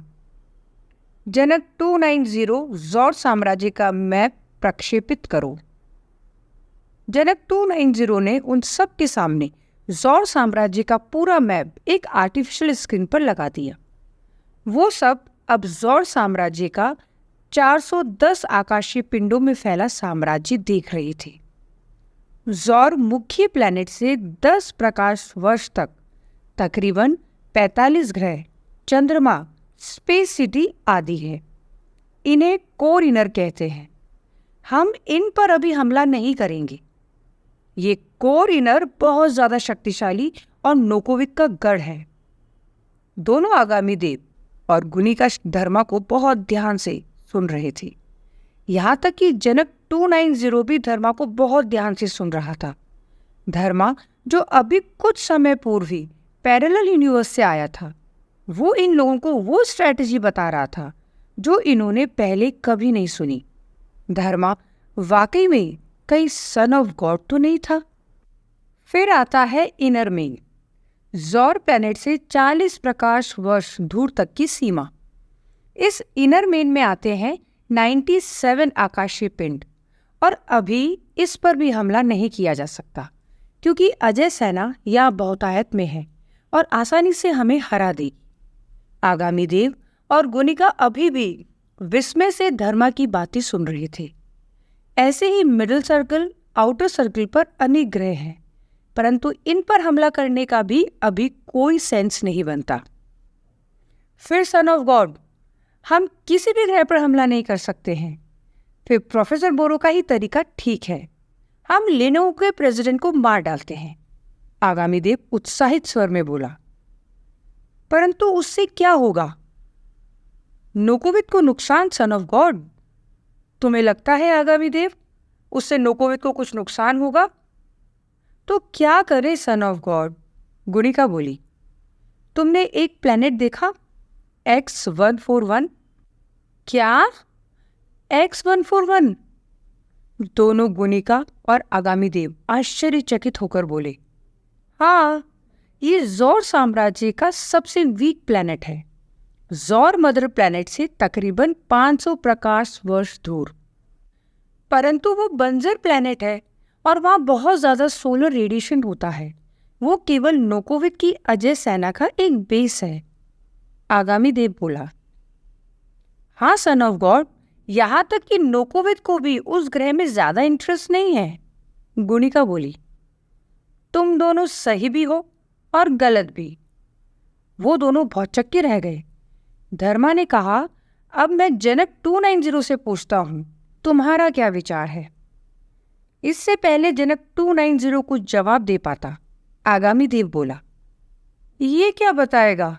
ये एक स्पेसशिप है। यही तो आप मात खा रहे हैं आगामी देव। ये स्पेसशिप साधारण स्पेसशिप नहीं है, अपितु जनक 290 है, और मैं दावे से कहता हूँ ये बिल्कुल सही उत्तर देगा। जनक 290 एक स्पेसशिप था, परंतु एक इंटेलिजेंट स्पेसशिप, एक निफ्टी। धर्मा के इस प्रोत्साहन ने उसमें भी जान भर दी थी। धर्मा सन ऑफ गॉड था। वो जो कर सकता था उसकी प्रोफेसर बोरो कल्पना भी नहीं कर सकते थे। प्रोफेसर बोरो ने धर्मा को पृथ्वी से लाकर नोकोवित को वाकई एक बहुत बड़ी चुनौती दे दी थी। यदि नोकोवित के इस सुदृढ़ शासन को कोई हिला सकता था तो वो था धर्मा। जनक 290 ने सभी को टेलीपैथी की। X141 पर अधिकतर लोग नदिरमान हैं। फ्लोरमान कॉन्ताना ने जो हैबिटेट द म्यूवस पॉलिसी बनाई थी, उसमें उसने ऐसे दूर दर्ज के प्लैनेट्स नदिरमान जनसंख्या से भर दिए थे। धीरे धीरे X141 के सोलर रेडिएशन और वहाँ के बहुत ही कठिन वातावरण ने उन नदिरमान को और भी कठोर बना दिया। नोकोविद ने भी जब सुप्रीम कमांडर की कमान संभाली तो उसने पूरे साम्राज्य पर ध्यान दिया, परंतु X141 पर नहीं, क्योंकि X141 के सुप्रीम कमांडर की वोटिंग में कोई हिस्सा ही नहीं था। वो एक मिलिट्री बेस है और वहाँ मौजूद अजय सेना को बाहरी पेरीफेरी में छोटे मोटे पायरेट आदि को संभालने के लिए ही इस्तेमाल किया जाता है। संक्षेप में कहें तो ये प्लैनेट नोकोविद की रडार में नहीं है। बहुत अच्छे जनक 290। धर्मा ने जनक 290 की तारीफ की और अपने आप को भी बहुत गर्वित महसूस किया। उसे जनक 290 से ऐसे ही किसी उत्तर की अपेक्षा थी। जनक 290 भी अब धर्मा को अपना मास्टर मानने लगा था। हालांकि उसे ऐसे कोई स्पेसिफिक इंस्ट्रक्शन नहीं मिले थे, परंतु प्रोफेसर बोरो की अनुपस्थिति में जनक 290 को धर्मा ही अपना सच्चा मास्टर लग रहा था। आगामी देव और गुनिका दोनों ही आश्चर्यचकित रह गए थे कि धर्मा जनक 290 तक को अपने प्लान और स्ट्रैटेजी में हिस्सा बना रहा था। आगामी देव को हालांकि एक अमानवीय संवेदनाओं वाली मशीन से अपने आप को इंटेलिजेंट दिखाना था। वो स्ट्रैटेजी में जनक 290 से 19 नहीं पढ़ सकता था। आगामी देव उत्साहित स्वर में बोला, परंतु ओ सन ऑफ गॉड, यदि ये प्लैनेट X141 नोकोविट के रडार पर ही नहीं है तो ऐसे प्लैनेट को जीत लेने से क्या फायदा? बहुत अच्छा प्रश्न है आपका, धर्मा ने कहा। आगामी देव बहुत खुश हो गया और उसने गुनिका को एक विजेता की नजर से देखा। जनक 290, धर्मा ने कहा, क्योंकि यदि हम X141 की अजय सेना की टुकड़ी को अपनी तरफ मिला सके तो हमें न सिर्फ बैठे बैठे 1 मिलियन सैनिक मिल जाएंगे, बल्कि एक बना बनाया मिलिट्री बेस भी मिल जाएगा। जनक 290 ने जवाब दिया। गुनिका की हंसी निकल गई। आगामी देव, रेबल का लीडर, एक स्पेसशिप से स्ट्रेटेजी में मात खा रहा था। धर्मा को समझ आ गया कि आगामी देव को ये अच्छा नहीं लग रहा, इसलिए उसने शांत भाव से बोला, आगामी देव, नोकोविक या उसका कोई भी सलाहकार सोच भी नहीं सकेगा कब X141 उसके हाथ से निकल गया। वो हमारा मिलिट्री बेस बनेगा। वहां से हम धीरे धीरे जौर साम्राज्य की पेरीफेरी या आउटर टेरिटरी के ग्रहों पर कब्जा करेंगे और सही समय आने पर नोकोविक के इनर कोर में हमला करेंगे। आगामी देव ने हामी में सर हिलाया। यही नहीं आगामी देव, सोचिए, आपको यहाँ इरिट्रिया में इतना डर डर के रहना पड़ रहा है। X141 में यदि हम अपना बेस बनाएं तो जो इतना खर्चा हम सिर्फ अपने आप को छुपाने में कर रहे हैं वो हम मिलिट्री स्ट्रेंथ को बढ़ाने के लिए करेंगे। आगामी देव को अब धर्मा की स्ट्रेटेजी समझ आने लगी थी। उसके मन में धर्मा के लिए इज्जत बढ़ती जा रही थी। हालांकि फिर भी एक अजीब सा संशय उसके मन में था। परंतु गुनिका ने बीच में प्रश्न किया। धर्मा ने सर हिलाकर गुनिका को अपना प्रश्न पूरा करने के लिए कहा, परंतु X141 पर जब हम कब्जा कर लेंगे तब तो नोकोविक को मालूम पड़ जाएगा। और दूसरी बात हमारे पास सेना नहीं है कि हम X141 पर कब्जा करें। आगामी देव ने गुनिका की बात पूरी की। धर्मा अपने स्थान से उठ खड़ा हुआ। आगामी देव और गुनिका, यदि मुझे ये साबित करना है कि मैं सन ऑफ गॉड हूं तो मैं X141 को अकेले जीतूंगा। ना कोई युद्ध, ना कोई शोर शराबा। मैं अकेला वहां जाऊंगा और उन्हें अपना अनुयायी बना लूंगा। धर्मा ने बहुत ही उद्देश्यपूर्ण और दृढ़तापूर्वक कहा। आगामी देव और गुनिका दोनों की आश्चर्य की सीमा नहीं रही। ये सरासर सुसाइड है, गुनिका बोली। हाँ सन ऑफ गॉड, X141 के लोग पता भी नहीं आपके लेजेंड में मानते भी हैं या नहीं। आगामी देव बोला, नहीं, वो बॉफ में नहीं मानते। X141 इतना ज्यादा अलग थलग है कि कोलार्क ने सब जगह बॉफ को फैलाया, परंतु X141 में नहीं। धर्मा ने आगामी देव और गुनिका को देखते हुए बोला, फिर सन ऑफ गॉड?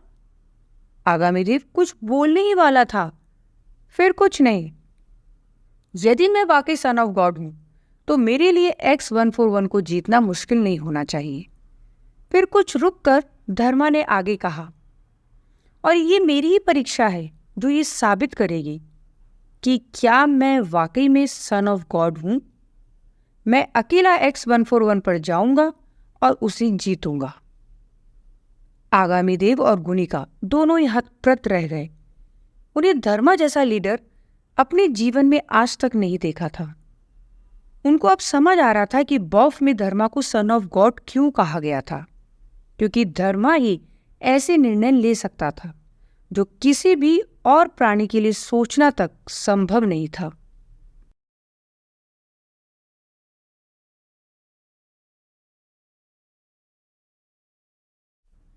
धर्मा का महायुद्ध, अनकही कथा भाग 2 साइंस फिक्शन स्टोरी। अध्याय 8 धर्मा का दुस्साहस।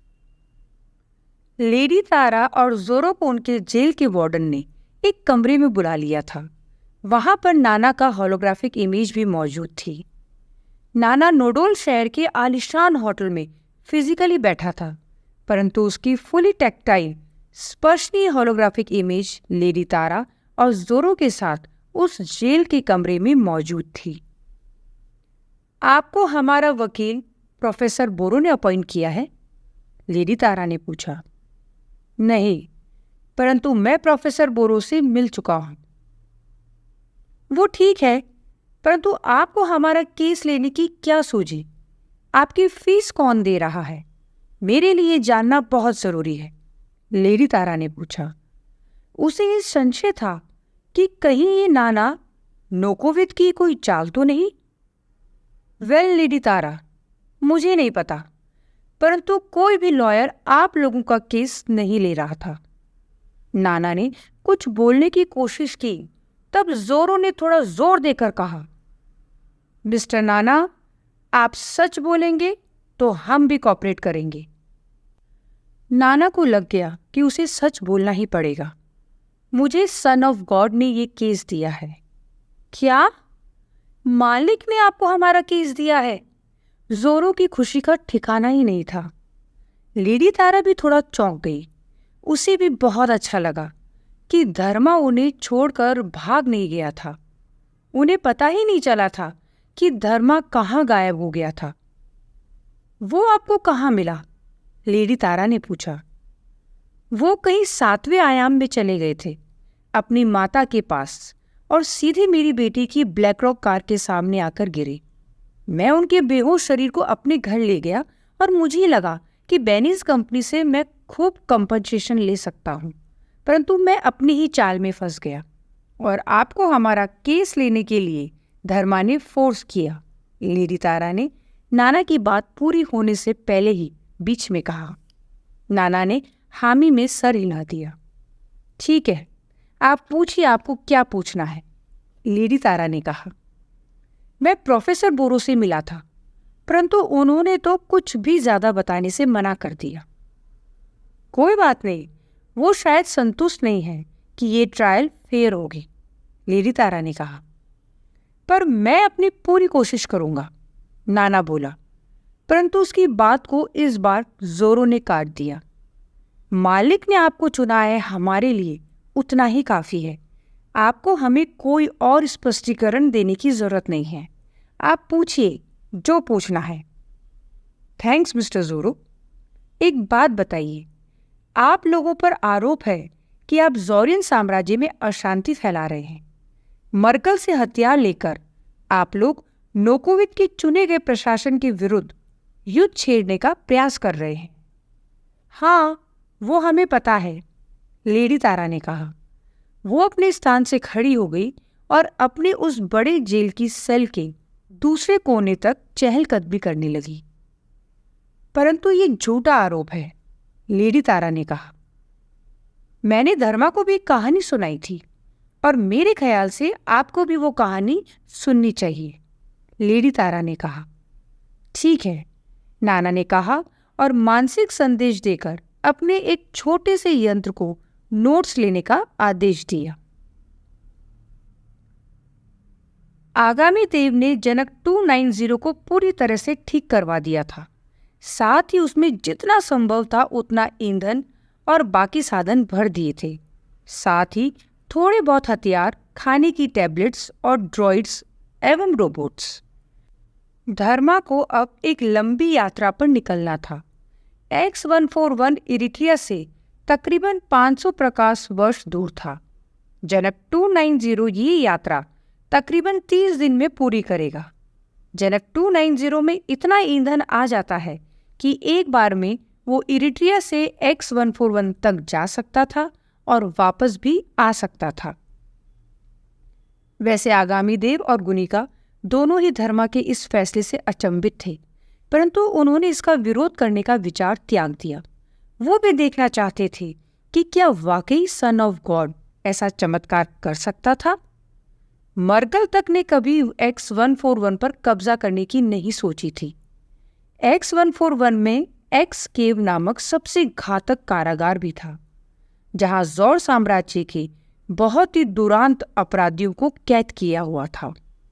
किसी भी पायरेट या अपराधी ने ये हिम्मत नहीं की थी कि उस कारागार पर हमला करके अपने साथियों को छुड़ाए। इसलिए धर्मा का अकेले ये कारनामा करने की सोचना ही बहुत बड़ी बात थी।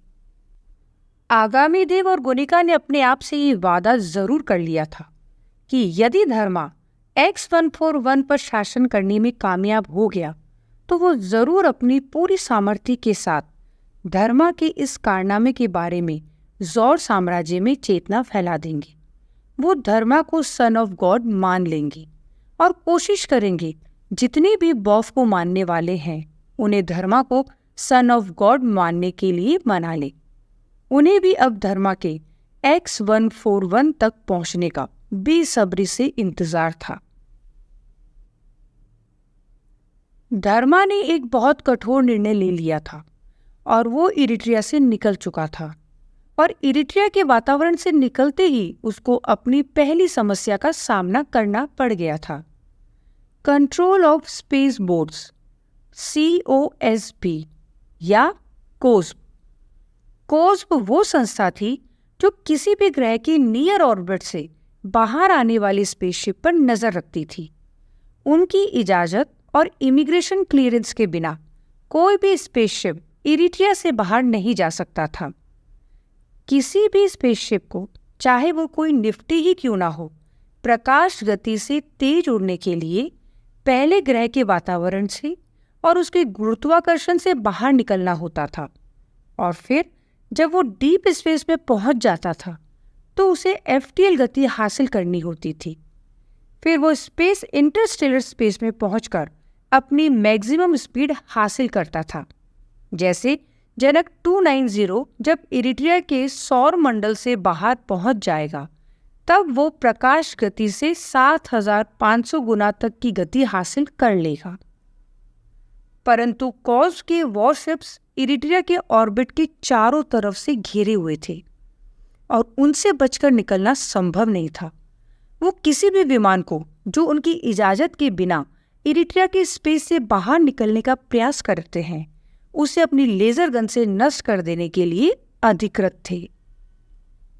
धर्मा को पता था कि यदि जनक 290 को उन्होंने पकड़ लिया तो वो धर्मा को भी प्रोफेसर बोरो, लेडी तारा और जोरो के साथ ट्रायल के लिए इरिट्रिया भेज देंगे। धर्मा को कुछ तरीका खोजना था और ये उसकी पहली चुनौती थी। उसने X-141 को जीतने की बड़ी बड़ी बातें तो कर ली थी, परंतु वो हो सकता है इरिट्रिया के कॉर्प्स के हाथों ही पकड़ा जाए।